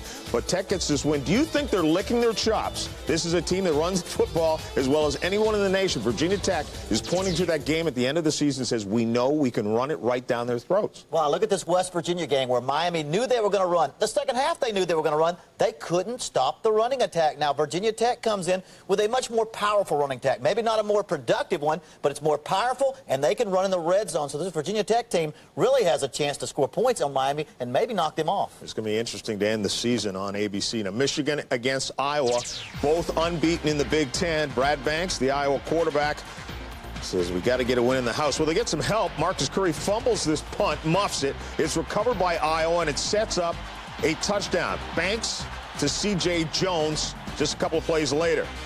And then Jermel Lewis will go 5 yards here. This was just a powerful performance by Iowa. They dominated this game. Banks then 23 yards on the shovel pass to Lewis again. And not only do they win in the big house, but they win big. Brad Banks, 18 of 29, 222 yards, and 3 touchdowns. For Iowa, their first win against Michigan since 1990. And they won big. This offense is so good. It's the best offense in the Big Ten, the way they play. But you know what? If you're going to stop Michigan, you've got to stop their running attack, and that's what they did. They held Michigan to 22 yards. Michigan does not have a good enough passing attack to win when they're held that low in the running game. And keep in mind, Iowa does not face Ohio State this year, so that could be interesting at the end of the season. Ohio State does have to face Michigan, of course. Trey Smith will score a 13-yard touchdown run as Auburn just absolutely handed it to LSU today. The Tigers have won 7 straight in the SEC, but they didn't look like it today. They just kept turning the ball over. Randall is intercepted by Carlos Dansby, returns it 59 yards to the LSU 22. 7 plays later, Ronnie Brown goes in for the touchdown. Auburn absolutely blows them out, 31-7. That's the end of the 7-game conference win streak. Jason Campbell, 7 of 11, 105 yards, and a touchdown. Brown rushed for 95 yards. Well, Cadillac Williams is gone, but they've got a new running back in Ronnie Brown. He had a great week last week. And again, Auburn worked their way back into the West Division championship hunt right now. LSU, the defending champions, that's their first loss this season. This is the Capital One halftime show from New York City. Back with more in a moment. Welcome back to the Capital One All-America Mascot Pageant and the Talent Competition. You're toast. Coming up next is the lovely Evening Gown Spectacular. Size 40? In your dreams. Vote at CapitalOneBowl.com for the National Mascot of the Year. Tune in New Year's Day to see who wins. What's in your wallet? My job is to predict the future. Every year, over 500,000 construction workers are injured in the U.S. So at Liberty Mutual, we're using 90 years of research and experience to help customers predict hazards and correct them, so accidents never happen in the first place. Some people say I'm psychic. Liberty Mutual. It's more than insurance. It's insurance in action. I say, hey, that's my job. The Capital One Halftime Show, brought to you by Capital One. What's in your wallet? On Halloween, nothing scarier for a dad than his daughter's date. I think you should wear a bikini and go as hot. 8 simple rules. Then, there's something in the attic. It's waiting to strike. It's Jim? Or is it? It all starts Tuesday at 8/7 Central on ABC. Welcome back. Nobody's ever won the Heisman Trophy out of the Mid-American Conference. That could change this year because of this big guy. Byron Leftwich, talking to Denaro Marriott, says, hey, we'll hook up a little bit later, but first I gotta go to Darius Watts, who catches it on the fly. The ball is perfectly thrown, and he takes it to the end zone for a 13-0 lead. Then he spots Denaro Marriott, 8 yards on this touchdown pass. Leftwich, 29 of 42, 374 yards, 2 touchdowns. Randy Moss finished 4th in 1997. This guy's going to finish higher than that. Just keep putting up the good stats. Let others play out of the game. Rex Grossman, he's out. Seneca Wallace, he's out. Just keep on putting up the stats. We don't have a guy who's running away with this thing this year. It's a little bit strange. Right now, let's take you back out to the second half. Additions in college football, the dotting of the I here earlier at the shoe. Nice job, young Matt Benson from Dublin. And we're back after this message and a word from our ABC station. Stamps. At supermarkets. Stamps. By phone. Stamps.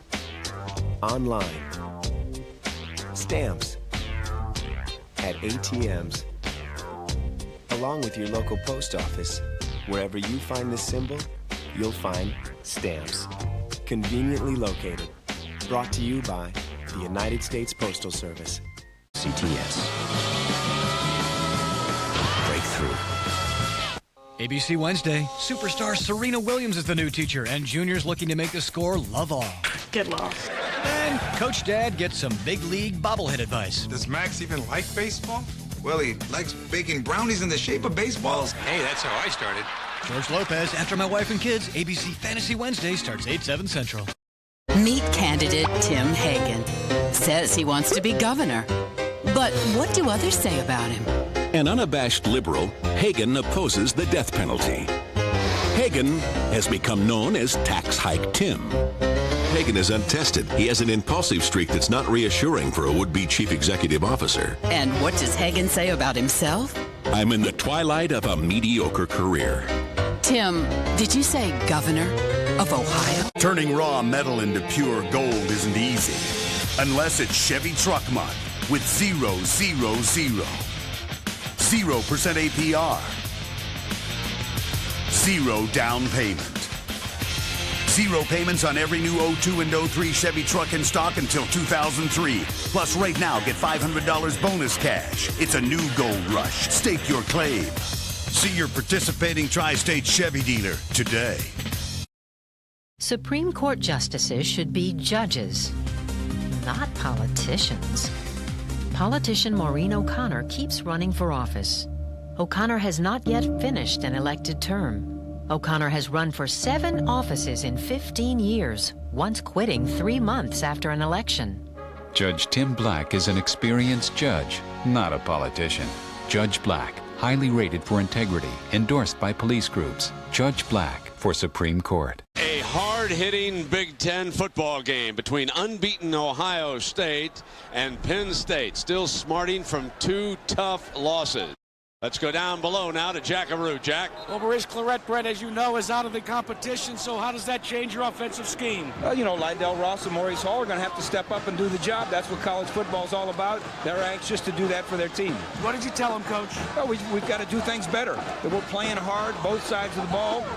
Got to play better. Well, Gary Danielson, a week ago, they were behind Wisconsin, and so the Buckeyes are familiar with the spot that they're in. Brent, this is the 5th game this year that they've been behind. They obviously are undefeated. They're comfortable with this situation, but they don't have their big player against a unique defense here that can stop their offensive line. I think they're going to have to throw the ball a little bit better and then rely on just 2 substitute backs. Penn State will handle the ball to start the second half. So Nugent with the ball on the tee to kick it off for the Buckeyes. 7-3, the Nittany Lions with the lead. Smith will take a knee, and it'll come out on the 20, and we can take a look now at our Pacific Life game summary, our first half stats. You can see how even some things are, but take a look down there at the turnovers. 3 by Ohio State and 2 for Penn State, and a couple of those for the Buckeyes were extremely costly. Yeah, going in the red zone, Krenzel early. This one, they're at least going to get a field goal on 3rd down right there. Maybe they go for it on 4th down.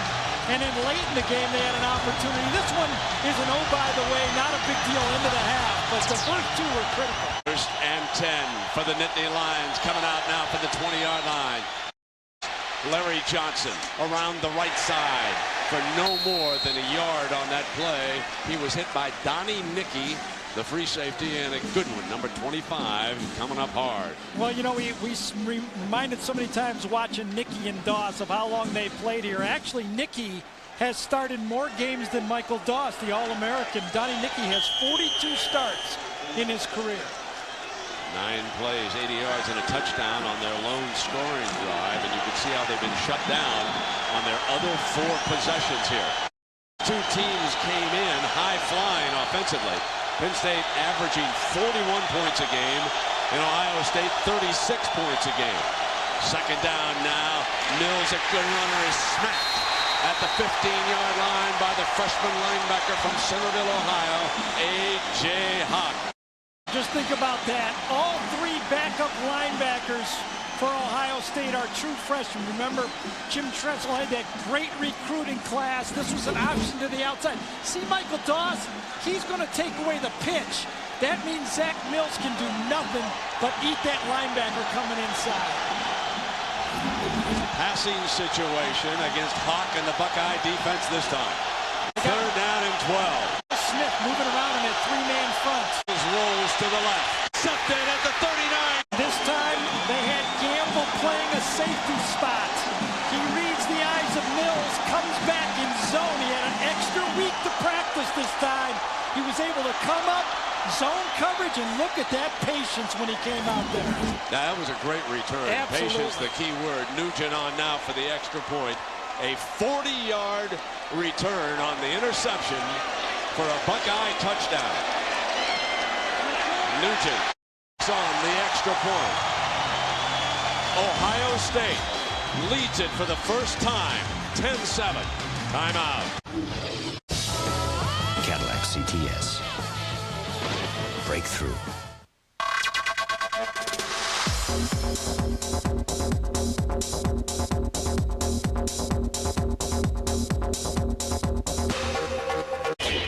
Introducing 3 grilled favorites on one sizzling skillet. Chili's new fajita trio. Marinated chicken fajitas, spicy shrimp, and barbecued ribs.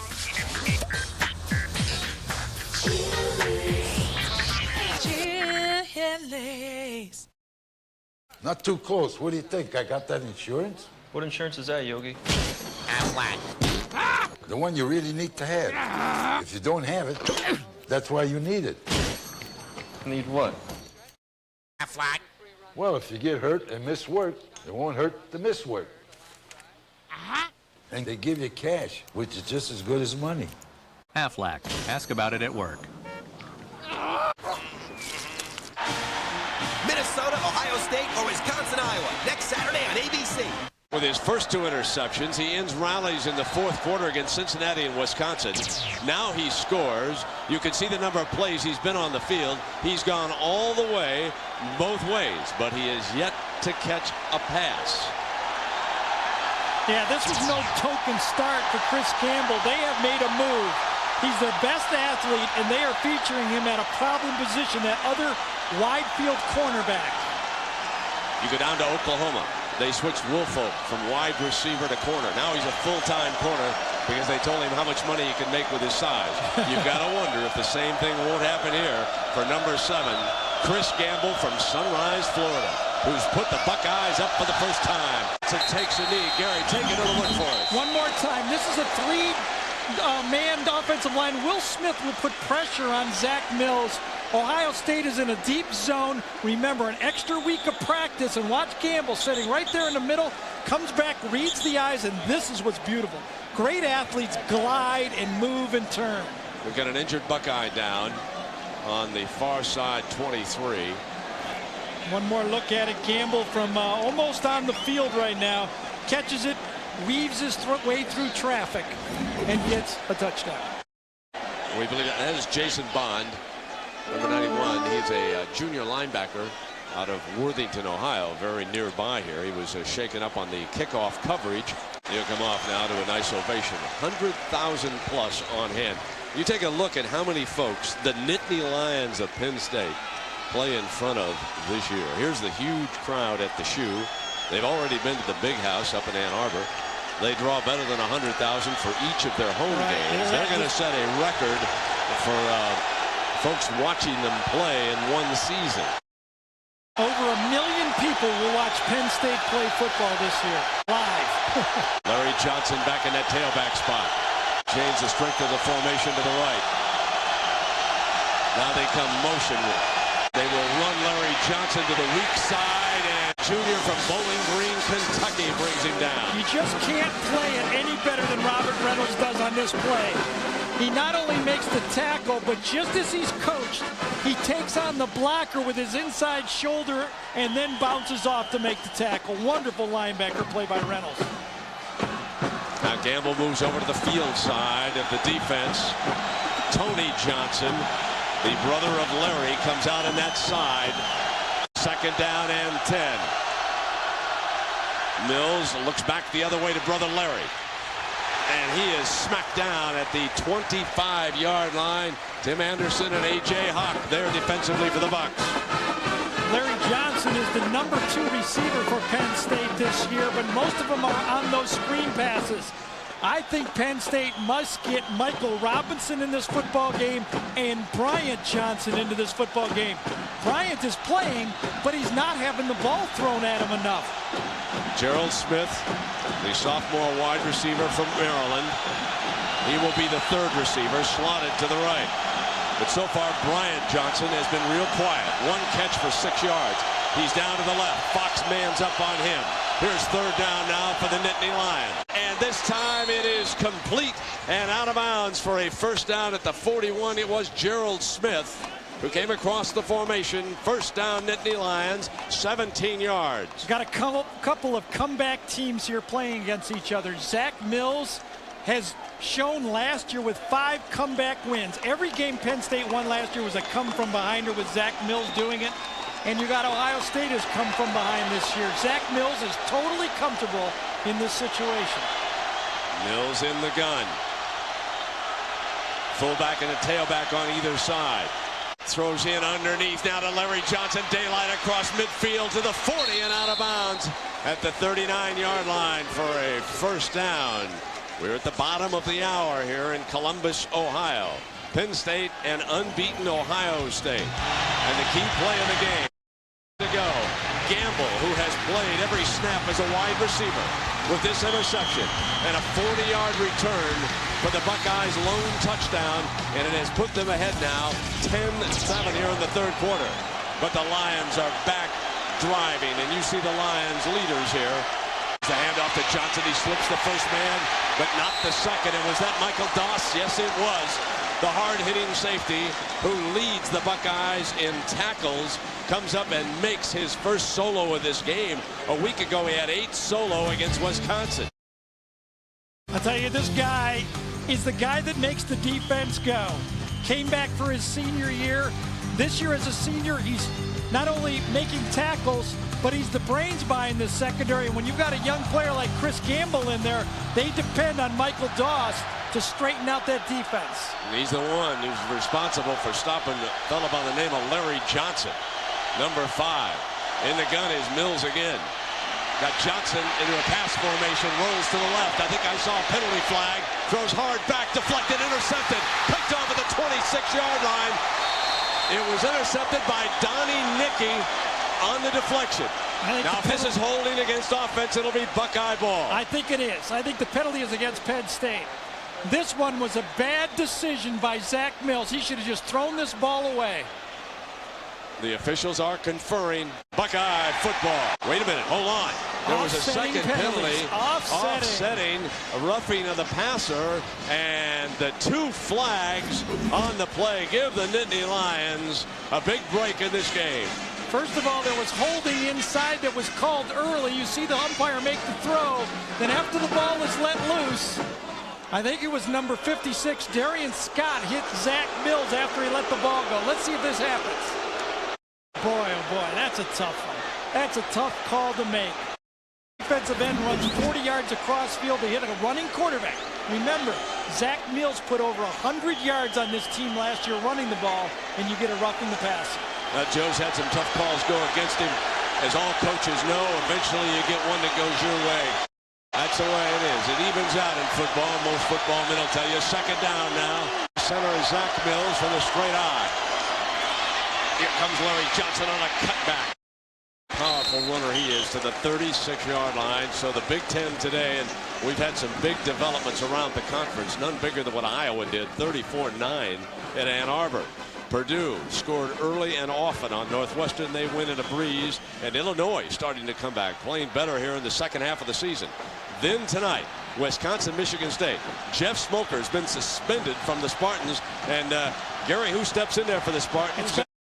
It's going to be Damon Dowdell, and I think Michigan State wanted to make a change anyway, and they wanted a running quarterback, and we'll see how it works.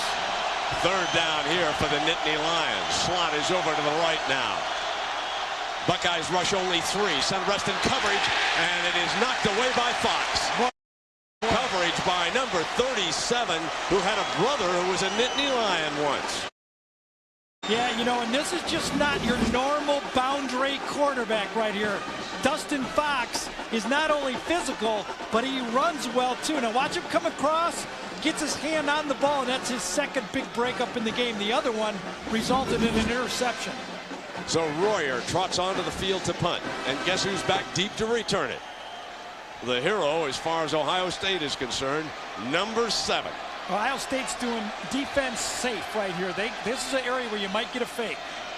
Hangs it up. It's going to get down inside that 5 or 10 yard line. There it is right there inside the 10. It took a beautiful hop. Royer does his job. And now the Buckeyes will have it for the first time in the second half. Timeout. Football brought to you by the H2 Hummer like nothing else. Pacific Life, annuities, insurance, and investments rely on the strength of Pacific Life. And Michelob Ultra. Lose the carbs and not the taste. St. John Arena, the former basketball arena here at Ohio State. Jerry Lucas and a great team with Hondo Havlicek, Larry Siegfried, and Bob Knight was the 6th man on that team. Now they play volleyball over there. Basketball team moved into that brand new stadium we showed you back in the first half. First down now for Krenzel. Here is the handoff to Lydell Ross. If you're joining us late, freshman sensation Maurice Clarett out with an injured shoulder early in this game. There he is on the sideline with the pads off. Tape over there at the left side still apparently bothering him a little bit as you look at that sideline picture, Gary. It was just the first drive that Maurice played in this football game, and he's still the leading carrier for the Ohio State football team. 4 carries for 39 yards. You can see the difference that he makes in this football game. Ross has come on with 11 carries, but he only has 24 yards. Second down. He'll get carry number 12. Daylight. Ross. Well blocked on the right side. Going to be close to that first down. There's Sean Mayer, number 23. That safety who leads the Nittany Lions, and tackling comes up. Well, next Saturday, we've got an either-or situation. It'll either be the surprising 7-1 Minnesota Golden Gophers against these same Buckeyes right here in Columbus, or Wisconsin against number 14 Iowa. There'll be other regional actions soon. 3:30 Eastern right here on ABC. Man, you need 3 or 4 television sets to follow the action on Saturday, don't you? Gary, I must have counted 18, 19 games. You can do it, though, nowadays. Third down coming up here for the Bucks. Ross for the first down. Stood up. Mayer again, and it'll depend on that spot. I thought he got it near the line, and I think it will be a first down. I thought this was the minimum Ross could have got out of the play. It was well blocked. Yep, they've got it. You're exactly right. That's where the ball is put down. That was a big first down. One of those coming out first downs that Ohio State needed to get. You see Ross again. He's struggling with that ankle as he comes out. One of those fold-around plays. Bryce Bishop leading through the hole, and you can see Ross just doesn't have that quickness with that ankle injury that he got early in the game, and they go back to Maurice Hall. The sophomore from Columbus. He's number 28. He'll get the call. Sweep right, cut Daylight. Out to the 26-yard line. And he's brought down by Lamar Stewart, sophomore linebacker from Reading, Pennsylvania, and a penalty flag. Was a flag. Was this against the Bucks for holding? Either that or they moved early, but it was thrown very quickly. Yes, it was a little quick movement by Ohio State. Well, earlier in the first half, we asked you folks to vote on whether or not you want an instant replay of college football. And in the fourth quarter, we'll bring you the answer. If you dial up ESPN.com, and then the keyword would be ABC Shot Sports. Block on the offense. Half the distance to the goal. Oh, that's a big previous spot, first down. Now that's when one offensive lineman kind of stations a defensive lineman out, and then the other offensive lineman comes from the side and chops his leg. Very dangerous. The center and Bishop that did the play. So Coach Bowman now have to look for that 1st and 20 play. He doesn't have too many of those. He used to be on the Chicago Bears coaching staff. Good job here with this Buckeye offense to get back. Love to get a first down before this series is over. Hate to have to punt out of here, but the Nittany Lions will try to stop them. The 18-yard line, and this will be second down and long coming up. John Bronson, defensive end, makes the stop. But whenever the Goodyear blimp is hovering above a game with his camera focused on an event, you know you're going to get a unique view. And overhead today, the Spirit of Goodyear, based about 120 miles north of here, right, in Akron, Ohio. I'll tell you, Columbus out of nice to have him here. With Ohio State sinking that field down, what, 10 or 15 feet from where they did before, and eliminating the track and adding those first row of seats there, this is an intimidating place to play now. Those crowd feel like it's going to fall on you, those stands, if you're on the field. Second down and 12. Renzel gets protection, fires, and Jenkins comes up with it. 3-yard line. The linesman marks the first down, Ohio State. So it was 1st and 20, and the Buckeyes used 2 plays for a first down. That 15 yards of it. So you give this to Krenzel again right here. Not only was he heady on the play before when he ran and got the max, but this time he could have run again. Been successful running, but this time when he came up in the pocket, he kept his eyes downfield and smartly makes the play. He does it with his head as well as his arm. Very impressive by Greg Krenzel. 3 minutes to a hard run by Maurice Hall, and Harrell, the strong safety, up to make the stop. They'll sort this flag out. Only been 3 penalties all day. 2 on Penn State and 1 on Ohio State. Foul call, and Joe thought it was against Ohio State. Yes, he did. He's not going to like the way this ball is going to be marched off here. Dead ball, personal foul on the defense. 15-yard penalty.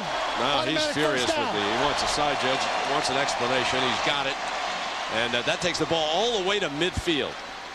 And remember, after that penalty was 19 or 2nd and 20. It was 1st and 20. They were backed 20, up yes, by the 10-yard line back there. It took 2 plays to bail it out and get the first down. Now the penalty takes the ball to midfield.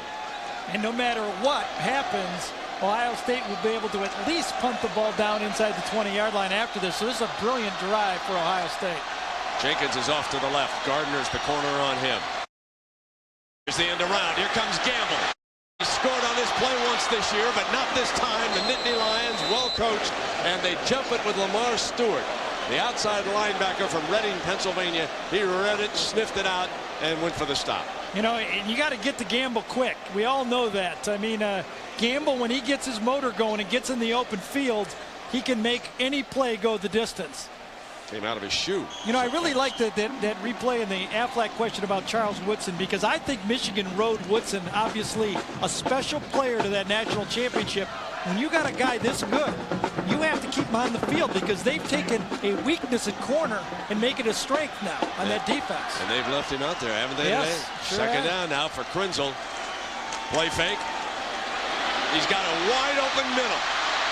First down, Krenzel to the 36-yard line. You go back to last week's winning drive against Wisconsin, and he ran that bootleg to the right for 16 yards after the 45-yard pass to Jenkins. That's a 10-yard run. This will also drive you nuts as a defense. You got your defense, great run defense up with here with this front 4 by Penn State. The linebackers do it. Now you got to pass on, and all of a sudden Krenzel sees a little bit of an opening and gets out there and dashes you for another first down. Jenkins in advance on the wideouts. The crowd rocking, and here comes Hall behind the right side. Nothing doing. Great defense that time by Anthony Adams from Detroit.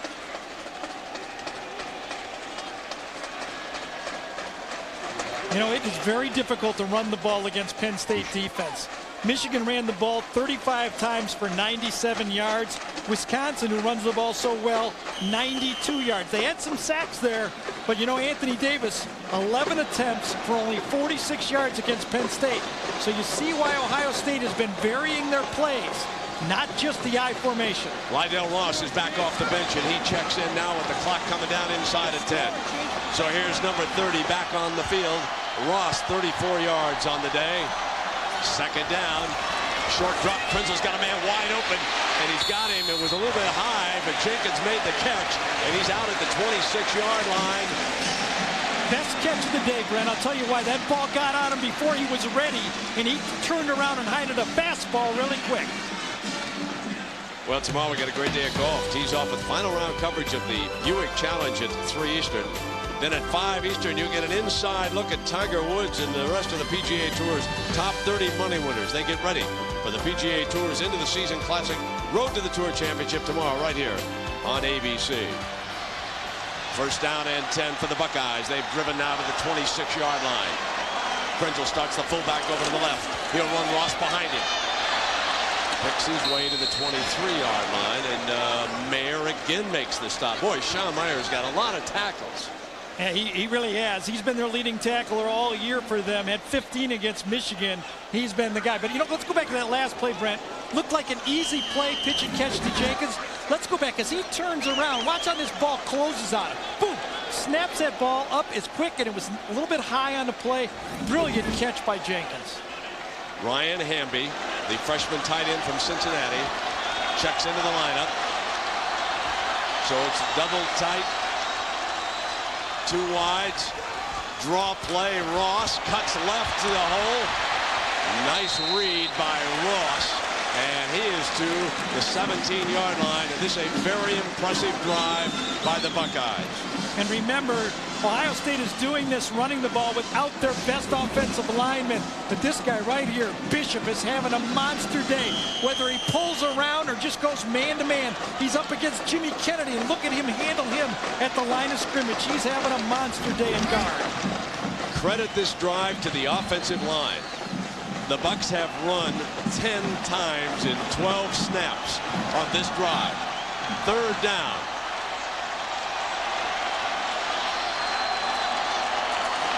Coming again with Ross, and that time big Kennedy cleans it up. Wow, Jimmy Kennedy from the Yonkers came back to Penn State. Said he had something to prove. He could have gone very high in the NFL draft. But number 73 cleaned it up. Even though 94 was there to begin with, Derek Wake, it was Kennedy who came in on top. Both of the 2 playmakers today for defense, Jimmy Kennedy and Wake, closed that down. But Ohio State got what they could out of that drive and an opportunity to put 3 on the board. So here comes Nugent, and this is a big field goal for the Bucks. 37-yarder. Nugent is perfect this year. Free sandwiches on Vlade if he makes it. He's got it! Corned beef on rye. Vlade, of course, used to hold the record. He's got a great deli hard by the stadium. Right now he's preparing those packages for his beloved Ohio State Buckeyes after the game. This was as close as you could get it. Broom puts it down. The ball is slightly to the right, and he just kisses it inside. 72 yards in 14 plays. They overcame a 1st and 20.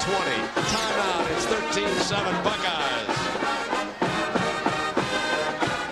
This season, Nugent is enjoying for the Buckeyes. 19 straight field goals. Puts the ball on the tee. Tony Johnson and Gerald Smith. There's Tony. Larry's brother back deep. Nittany Lions trailing it by 6, 13-7. Looking for a touchdown as we approach that 4th quarter now. Smith from the 5. 15, cut back short of the 20-yard line. And O'Neal flashes down the field to make the stop for the Buckeyes. Let's check in now with John Saunders in New York. John? Brent, you heard Terry talk about it at halftime, say give the ball to Cedric Benson and good things are going to happen. They do just that.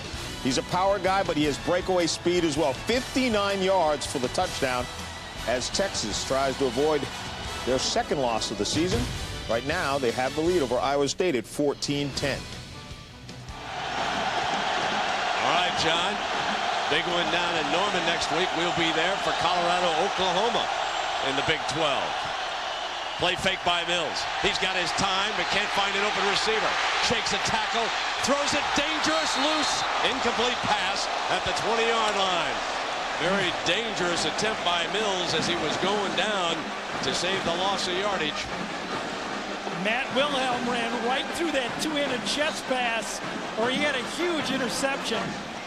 Wilhelm was moving one direction as fast as you can, and he sees the ball at the last second. There's Wilhelm out there. Now watch as he sees the ball two-handed, closes on it. Watch this. Oh, man. 2nd down and 10. Mills back in the gun.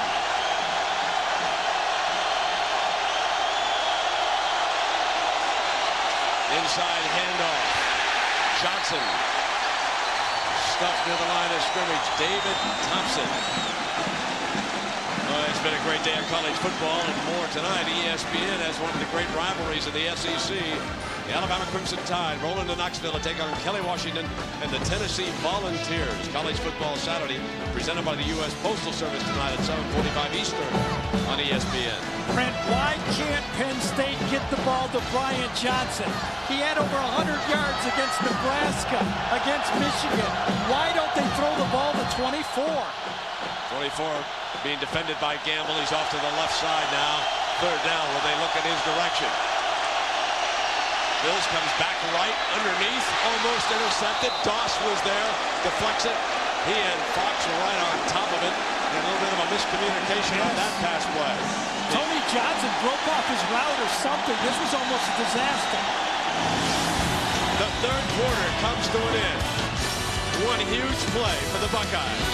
Did it save their unbeaten season? Still a quarter to play, and we'll find out. ABC Sports, the class of college football. Well, in that third quarter, Penn State's offense got only 40 yards. They gave up 40 with the interception. What about Craig Krenzel, the Buckeye quarterback? You know, Brent, a lot of times people only measure people by the stopwatch. Craig Krenzel is making so many good decisions in this game. That's a real skill. That's something you can't teach. He doesn't make the bad play, and he's making those scrambles. You said they ran 10 times. 3 of them were scrambles on that drive. So he is making great plays for this offense. Royer to punt as we start the fourth quarter. Gamble awaits him at the 40-yard line. Close to midfield. Krenzel and the Buckeyes will be working with a short field. Krenzel on the day. He's thrown 17 times, completed 12 for 113 yards. He's also run 8 times for 22 yards. Jenkins has caught 3 passes, Ross 3, and Hartsock 3. You know, that's one of those things again. You know, you look at those stats in the USA and in the paper today, the next day, no big deal. But when you watch the guy play, you see that he's the perfect guy for this offense. And this defense that he has. He plays to the strength of his football team.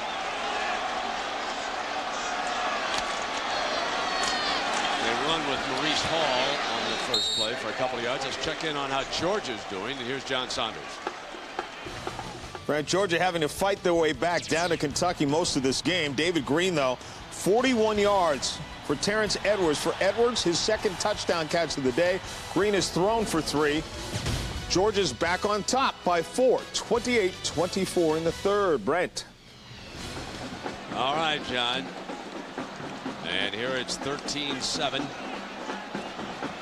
The Buckeyes with the lead now, and second down and 7 for Krenzel.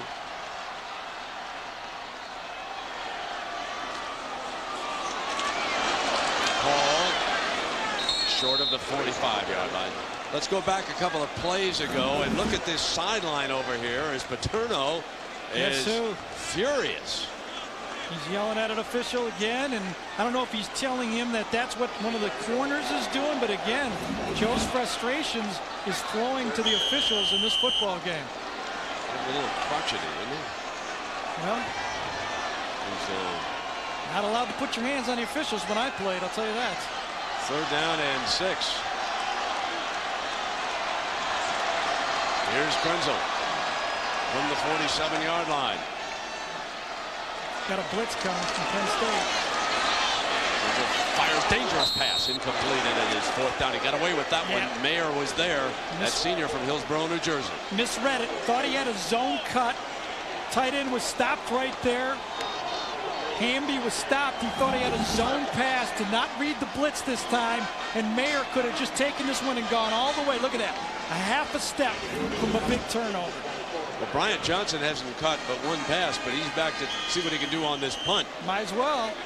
Groom, Big Ten's leading punter, candidate for All-American honors. He's going to try to keep it away from him. I like that. They're going to angle it toward the sideline. They do not want 24 to even handle the ball. They have kept it out of his hands, and that punt is out of bounds at the 13-yard line.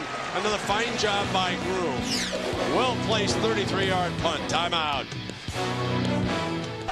Well, even without Maurice Clarett, the Buckeyes have been able to dominate the clock. They haven't been able to finish anything except with field goals. Penn State now would like to muster a drive here in Columbus on a late Saturday afternoon.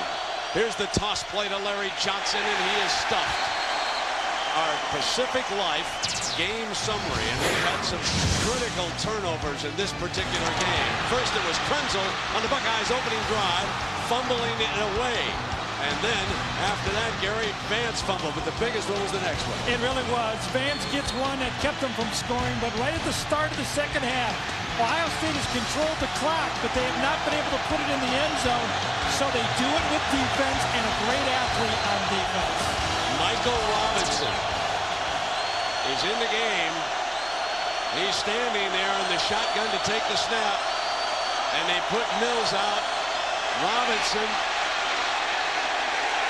out to about the 13-yard line, and that'll be 3rd and long now for the Nittany Lions.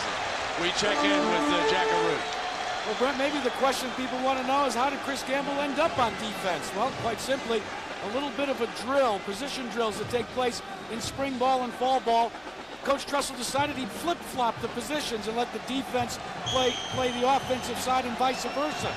And lo and behold, when they put Gamble over on defense, playing against the other wide receivers, he was a standout. He's now ascended to the throne of being one of the best DBs on the team, don't you think? Yeah, absolutely, Jack. And that was a great anecdote about Gamble. Zach Mills is now back in the gun. Moving to the right, fires high, and a diving attempt, but it is incomplete at the 25-yard line, and that was Gamble diving for that ball. Tony Johnson, the intended receiver. We're at the top of the hour, live in Columbus, Ohio, with Gary Danielson, Jack Arute. I'm Brent Musburger. Nice to have you with us now. It's a punting situation coming up for the Nittany Lions. Again, they have been stopped by this Buckeye defense. David Royer, remember Penn State able to rally a year ago and come from behind, but here today they've been stymied since they took that 7-0 lead. There are 2 deep return men. Gamble from the 41-yard line. And he is down at the 46, and a penalty flag flying as he goes down. So, you know, to follow up, Gary, on that story by Jack, it was kind of by accident, Coach said, because Michael Doss wanted to be a receiver for a while. He said, I can do this, let me go in. And he said, then we kept looking, and he couldn't get himself open because Gamble was such a great cover man out there in the spring. Now, was that the one we weren't supposed to tell, or is that the one we were supposed to tell, that the Michael Doss part of it? Remember, we said Michael Doss wanted to play offense. He wasn't as good as Gamble was on defense, so we made the other switch. That's the part that you weren't supposed to tell. I knew you'd come through with the rest of the story. I had it cleaned up for our guy number 2. Well, let's put He's it this our way. favorite safety, and here we are piling on. He will play in the NFL no matter what I say today. And also, he gets a lot of credit for discovering number 7 as a defensive back. Timeout here in Columbus. ABC Sports presentation of college football is brought to you by Pontiac, fuel for the soul. Miller High Life, to live simply, proudly, boldly, manly. This is the High Life. And the people of Allstate, you're in good hands with Allstate. A great scene here on a Saturday afternoon, and a new Ohio Stadium record, 105,103. And they are watching a dandy between Ohio State and Penn State, both with a chance to win here in the final 11 minutes. Bucks have the lead, 13-7. Here's Krenzel. Takes off again, didn't want to gamble. Makes his way to midfield as his deep receiver that time, Gamble, was well covered. John Bronson closes in on him and makes the stop. You know, another great decision. I know a lot of this stuff you just can't see unless you're here in person. He wanted to throw the ball to his number 2 receiver on that play, Michael Jenkins, but out of the corner of his eye, he saw the safety, Mayer, sneak up on the play, and he said, I'll just move upfield, take my 6 or 7 yards, and go 2nd and 4. Vance and Jenkins, the wideouts. Jenkins is off to the right. Running play and across midfield, and it'll be 3rd down coming up as Kennedy and Haynes, number 73 and 81. So Michael Haynes is quite a character. Military parents, mom and dads. He's traveled all around the world, lived for a time in Panama, over in Hawaii. And folks, he's got a rare hobby. He likes to collect exotic animals. He hid a boa constrictor in his bedroom for a while before Mama, a drill sergeant, found it. And that was the end of that boa constrictor. But Michael Haynes is studying pre-med, which is a very, very tough major for a football player. And he's got a career in the NFL if he wants to pursue that. Phillips is now in at corner. Boy, got easy 5 yards right here. Nobody on the slot. Jenkins, the safety's off of him. They bring him in underneath, though, and he's picked up in the zone. And so, Krenzel, first down, Buckeyes, just takes off to the right side. You know, Brent, you know, he's not great speed, but he reminds me of Drew Brees, the way he picks up first downs from the pocket. Very good comparison. Speaking of Brees in the NFL, Monday night, 9 Eastern, Giants and the Eagles coming your way here on ABC. Remember NFC East back. Yeah, we did Brees for 3 years, and watching him pick up those first downs on 3rd and 5, and everybody said, wow, why don't you stop that guy? He must be a little faster than you think. Instead of a 5 flat, he's probably a 4.7, and people misjudge him. And he's not gambling and throwing into double cover. I can remember one time here today when he made a mistake. Otherwise, he's been pretty clean on that. First down and 10. Here's the long reach to Ross. Ross tries to get the corner. And he's to the 40-yard line. Check in again on Georgia, Kentucky, and here's John. Well, David Green has them moving again, Brent.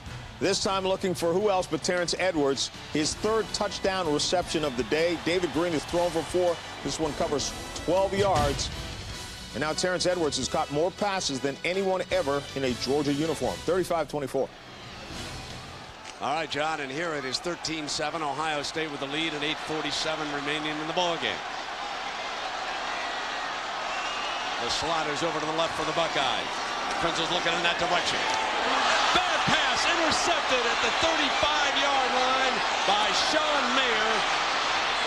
And on the lateral, the Nittany Lions have a short field as Richard Gardner takes the pitch from Meyer. And now Zach Mills and Penn State with a golden opportunity here in the 4th quarter. Well, we were bragging on Krenzel, and this one he tried to stick it in. It was just flat and curl. The outside receiver ran a curl. The inside receiver ran a flatten up. You're going to see Mayer now right there. He's going to sneak inside. Krenzel doesn't see him, thinks he's got the lane, and bang. That's what good safeties do. Read those eyes. The quarterback take a simple pitch and catch and make an interception. Larry Johnson is out of the game, and Sean McHugh is the running back behind Mills. 3 wideouts at midfield, and Mills to throw on first down. Runs the sideline. And again, it is number 19, Gerald Smith, the sophomore wideout. And let's take a look at our Pontiac Performance Drive summary. This is what they have done here today.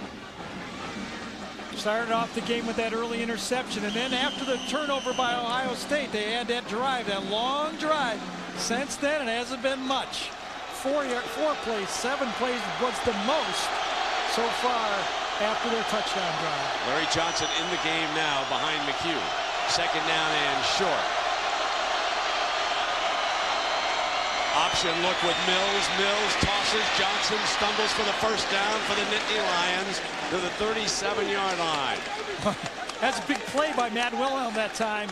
He got blocked on the play and still reached out one arm and knocked down, I thought, a play that could have got 15 or 20 yards.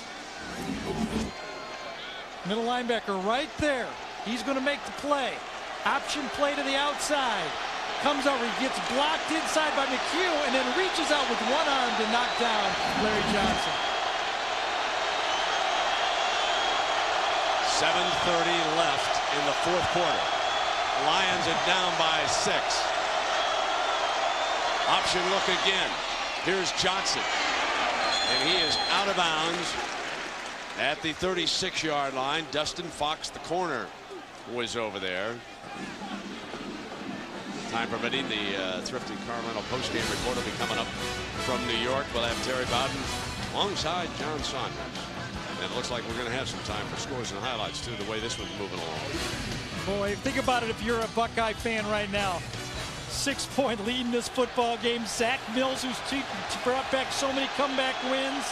A lot of weapons for Penn State. You don't have Claret. Bryant Johnson is to the right. Fake toss, going to go for Bryant, overthrew him. Bad looking play. Timmy Anderson, Brent, got the play inside, or it would have been a big one for Ohio State. Excuse me, for Penn State. He had Bryant Johnson wide open on the play. Look at Joe. And we finally got Bryant. Watch number 54 get inside and hit him just as he lets it go. Beautiful play. Third down. Now Tony Johnson and Bryant go out to the left. This is an obvious passing play. Michael Robinson. He's also in the formation to the right. Mills on a race. Trying to get somebody open. Tosses high. Incomplete. Now 7 minutes left in the ball game. You got a fourth down coming up. Mills tried to get his receiver to break on the move that time as he was running hard to the left. He was, but it was Gamble. And he kept looking out there and seeing that number 7, and he goes, I like there's number 7 better than the guy I'm throwing to, so I'm getting rid of this ball. Penn State electing to see if they can bottle up the Buckeyes here. Royer. It's a fourth down and 9 if you're thinking about a fake punt. It's a long ways to go for the first down. Gamble has his heels on the 10. He should not go backward. Warriors punt is headed for the end zone and caught at the 5-yard line. A tremendous defensive play by Richard Gardner, the junior corner out of Chicago, and that backs the Buckeyes up in the shadow of their own goal. Now hang on, everybody. A dramatic 7 minutes is coming up. Since Penn State joined the Big Ten, they have not had any success here in Columbus, and they're trying to change all that. They've got the Buckeyes backed up to their own 6-yard line now. First and 10. Lydell Ross is the lone running back. You would expect that he's going to get some carries down here. Here he comes. Just for a couple of yards. Smack down John Bronson. Defensive end is there as he is bottled up on the play. Anthony Adams is lucky he got away with one there. He tried to dive on the pile, and fortunate that the official kept the flag in the pocket that time. Remember Ohio State last week against Wisconsin ran out the last 4:29 of the game. They sure would like to take 4 minutes off of this clock. They did it though with number 13. That's Maurice exactly Barrett, right. who's on the sideline with an injured shoulder. So number 30, Lydell Ross, steps in and hit before he could even reach the line of scrimmage. That defensive front led by Anthony Adams, the senior defensive tackle from Detroit. And what did Jim Ballman tell us? When they're attacking, they're tough to handle, and they attack this time. Watch Adams this time. This must be a busted assignment. Can they just turn him loose? No, they were going to try to wink back with the tight end on him. Kind of a whip block from the outside, and they didn't get him. That's an attacking style that they were so nervous about. Brandon Schnitger, a freshman fullback from Sandusky, Ohio, onto the field. It is third down and 13 for the Buckeyes, and a timeout will be used right here with 5:40 to go. We've had big third downs in this game, but none bigger than the one coming up now. 5:40 to go, and Ohio State clinging to a 6-point lead. We've got a timeout. Well, the Nittany Lion cheerleaders are alive and well, knowing that the Buckeyes now face a 3rd and 13 here in Columbus. Huge play coming up, and Ohio State empties the backfield, and Krenzel goes straight ahead to give the punter a little breathing room. Yeah, it was really tough to dial a pass play right there. If you're a Buckeye fan, you're saying, well, why not drop back and throw? No way. You've got a defense that has stopped this Penn State team all except for the first drive, basically, of the game. And you've got a good punter in Groom. You've got to punt the ball and say, defense, win a game for us right now. Meanwhile, Bryant Johnson, the big play wideout, who's been limited to 1 catch today, is standing at midfield. The Big Ten's leading punter, back at his own end zone. Drives Johnson back to the 34-yard line. Cliff is called. This one's coming back. Doss with the coverage was clipped. Back by the 35-yard line. A very costly penalty as Michael Doss made perhaps the biggest play of this game, getting downfield and drawing the clip. Between the punter and Doss that time, Groom and Doss, that was great execution. Doss outruns the blocker, then forces a bad decision by Gardner that time. Number 25 gets the a block in the back, and look at Doss force that block and really shouldn't even have been attempted. Huge by Ohio State. That ball is brought all the way back to the 21-yard line. Well, we had the internet poll. Should college football have instant replay? The route is on. 74%. I don't know if we've closed the precinct or not. We get word that there are still some people racing toward those computers trying to vote. Zach Mills, 79 yards away. Larry Johnson and a nice tackle at the 22-yard line by Matt Wilhelm. Well, certainly we know one fellow who loves the result, and he's going to spread the word.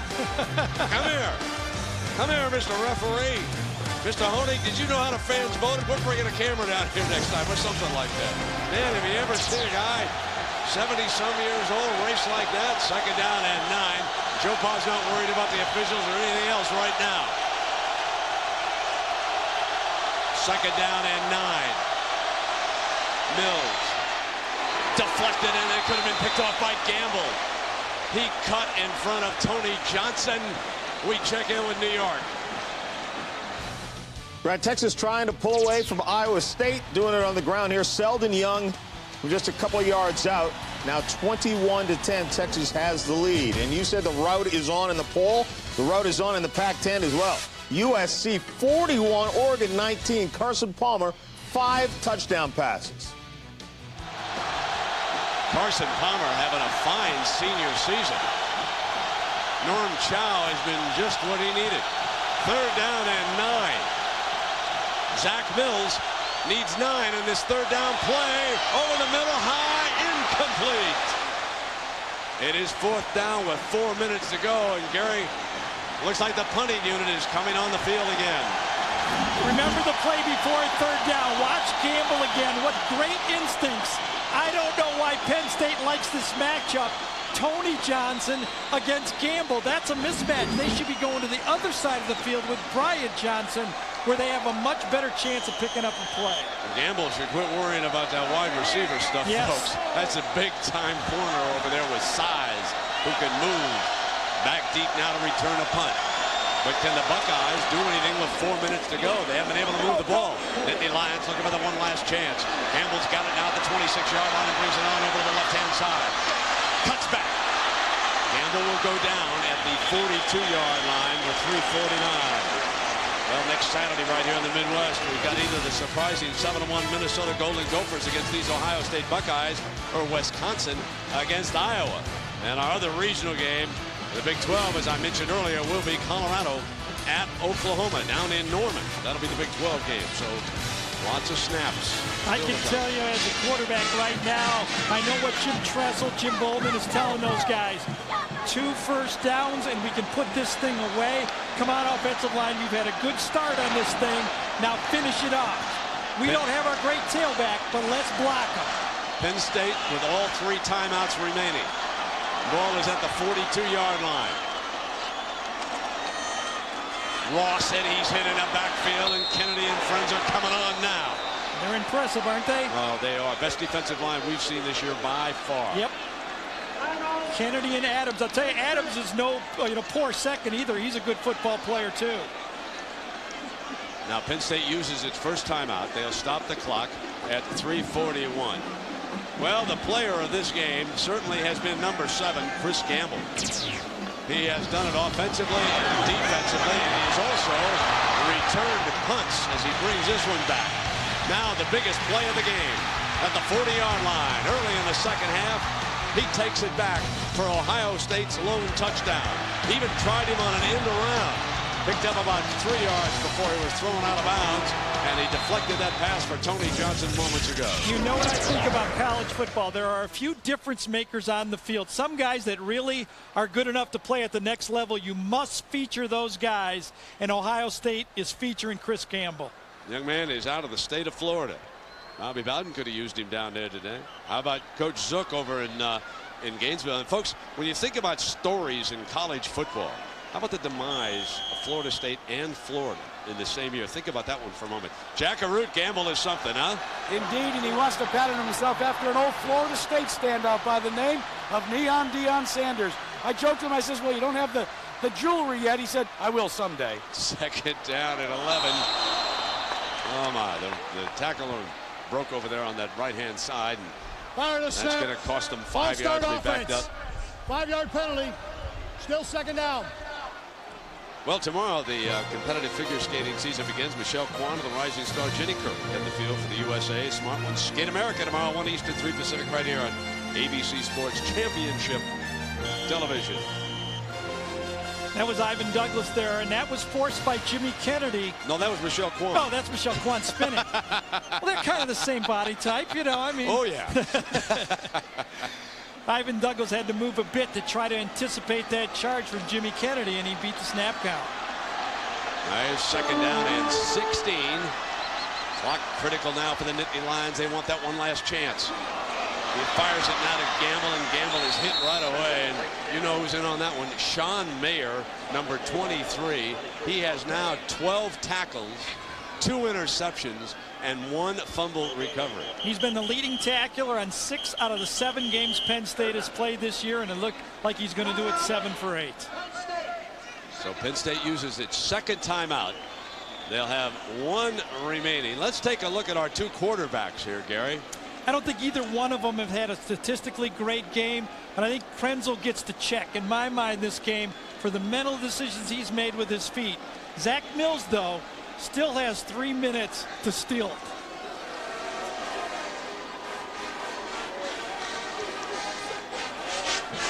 You know it's going to be tough for Ohio State if they do give the ball back to Penn State. Once Penn State gets the ball back, Brent, it'll be 4 downs to get a first down. Much different for a defense trying to stop a team when they got 4 shots at a first down. Well, I got a moment here. Let's thank the SIDs coming here, of course, with Steve Snap in Columbus, Ohio. Long time Ohio State SID. That's always a pleasure. Jeff Nelson chatted in with Joe Paterno and the Nittany Lions. Spoke with Jeff before the game, and great doing business with Penn State. One of the few years, Gary, when we haven't been over to Happy Valley. Yeah, we caught Joe on the road. Always miss my lunch and sit Joe, over there at the Joe Nittany picks up the check, or is that Jeff that does it? I well, can't. whatever. 3:26 to go, and Joe Pa's he's pacing. I'll tell you, never loses interest in the game, does he? Certainly hasn't lost touch. No, and he's on top of both sides. You know, 3rd and long again. Ohio State ran in this situation last time. Shotgun look for Krenzel now. Ross to pick up the blitzer, and Krenzel's hit right away. So the Buckeyes will punt it away as Jimmy Kennedy making a statement. You know, when you think about fellows that are going to go high in the NFL draft, you got to put him in the top dozen, I got to believe. Maybe Mel Kiper says I'm even light. Maybe he belongs in the top 10. He's the kind of guy. Dick Vermeil would love to have a defensive tackle like Jimmy Kennedy right now. He's got one. He drafted one last year, didn't he? He's hurt. He can't play this year. Like I said, he needs Kennedy. They forced Penn State into their last timeout. I think that was the strategy from Ohio State. So they're going to get the ball back. They got plenty of time. They've got weapons, but you are mystified as to why they have not got the ball in the hands of Bryant Johnson. I show 1 catch for 6 yards. And that was in the 2nd drive of the game. On the 2nd play of the drive, a 6-yard pass to the outside. They haven't even looked at him really in this football game. Would you go after Andy Groom on this punt? The way they're returning punts, I thought that Bryant Johnson had a good chance to cash one last time. I don't think so. I don't want to get one of those roughing the punter plays. I think I give the ball to Zach Mills in 4-down territory and take my chances. Room against Johnson. Doss will try to get downfield. He's over on the left side of the formation. He's the gunner for the Bucks. He's coming after it. He drills Johnson. Back to the 10-yard line. Britton steps it up. He stopped it. Inside the 15-yard line. Bobby Britton, a junior from Jacksonville, Florida. The kicking game for Ohio State today has been brilliant. Been the difference in this game. That's a 55-yard punt and only a 4-yard return.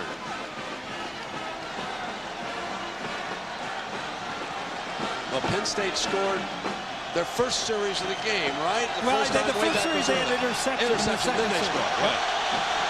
But it's 4-down territory now. Zach Mills back in that shotgun. They stack receivers, and he looks to the left, rolls in that way, throws in underneath to Tony Johnson, and he is out of bounds at the 21-yard line. Will Allen. The Ohio State fans are saying that Tony Johnson didn't get out, that his knee got down before he threw the ball out. Anytime you can stop the clock without getting a first down, it's a bonus. Ball is caught inside the numbers. The tackle is made. No, I didn't think he got out of bounds on that play. Will Allen was the defender. It is now 2nd down and 3.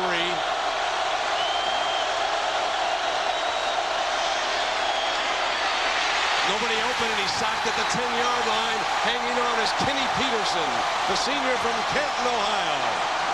Mental mistake from Zach Mills that time. You cannot bring the ball down in that situation. It's 4-down territory. You have to either get the first down and throw it or throw it away. A 10-yard loss. Now 3rd and 13 for the Lions.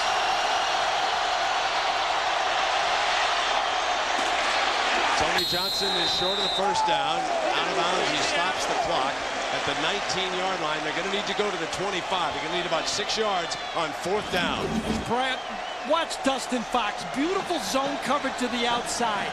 He not only takes away the short throw early, but watch him come back and take away the deep throw and then come back and close on the short throw. That's the way you play zone defense. Here comes your ball game. Here's your 4th down and 6. Lions need it to keep going. They've got plenty of time. Must reach the 25-yard line.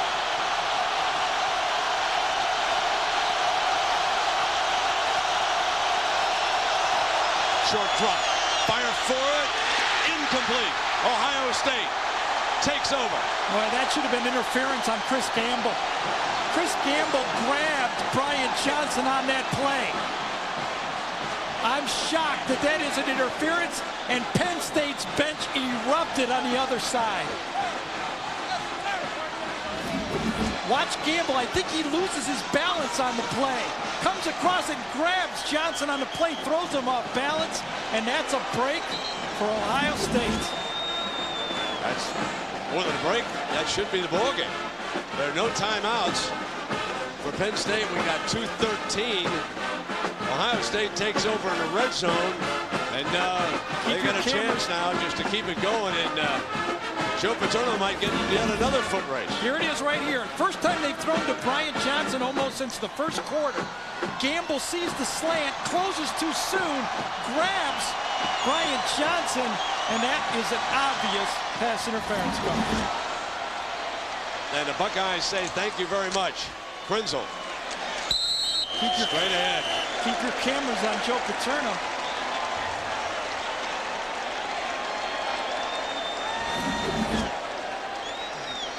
Brian Johnson, Chris Gamble, ball's on the way. You see his right hand turn Johnson away. He was able to get his hands on it, but he was off balance completely. 2nd down for the Bucks. Clock ticking away now, and Krenzel will keep an eye on it. Down toward 10 seconds to get this play off.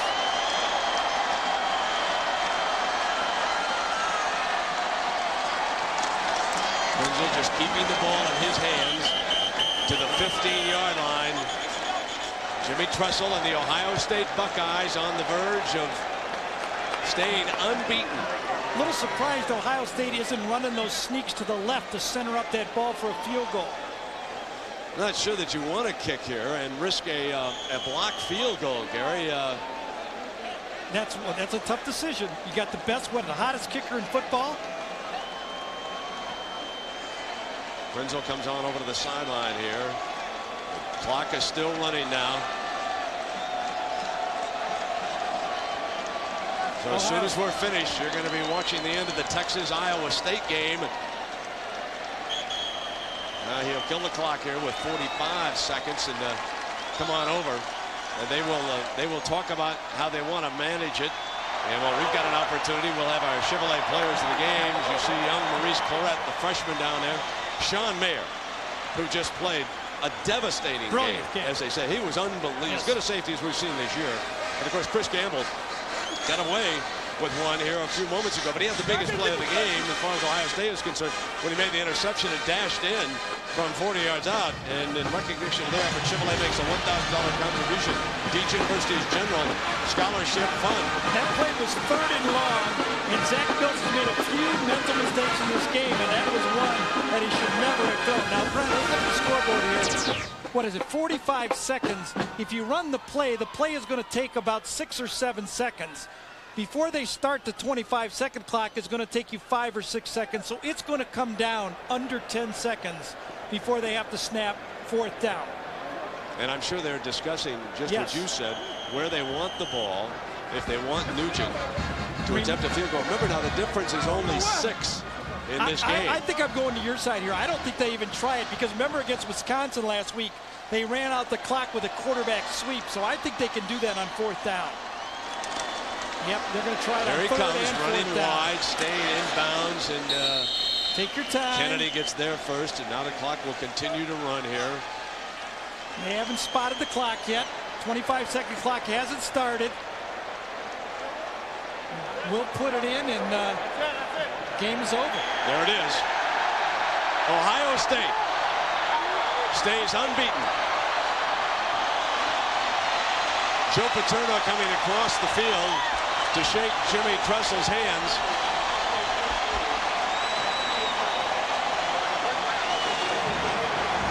And next week, our Big Ten game comes right back here with 7-1 Minnesota against Ohio State. ABC has just made that announcement. Down we go to Jackaroo. Jack. Coach, congratulations. Still undefeated. Well, yeah, that's right. I tell you, what a whale of a football game. Our kids played hard.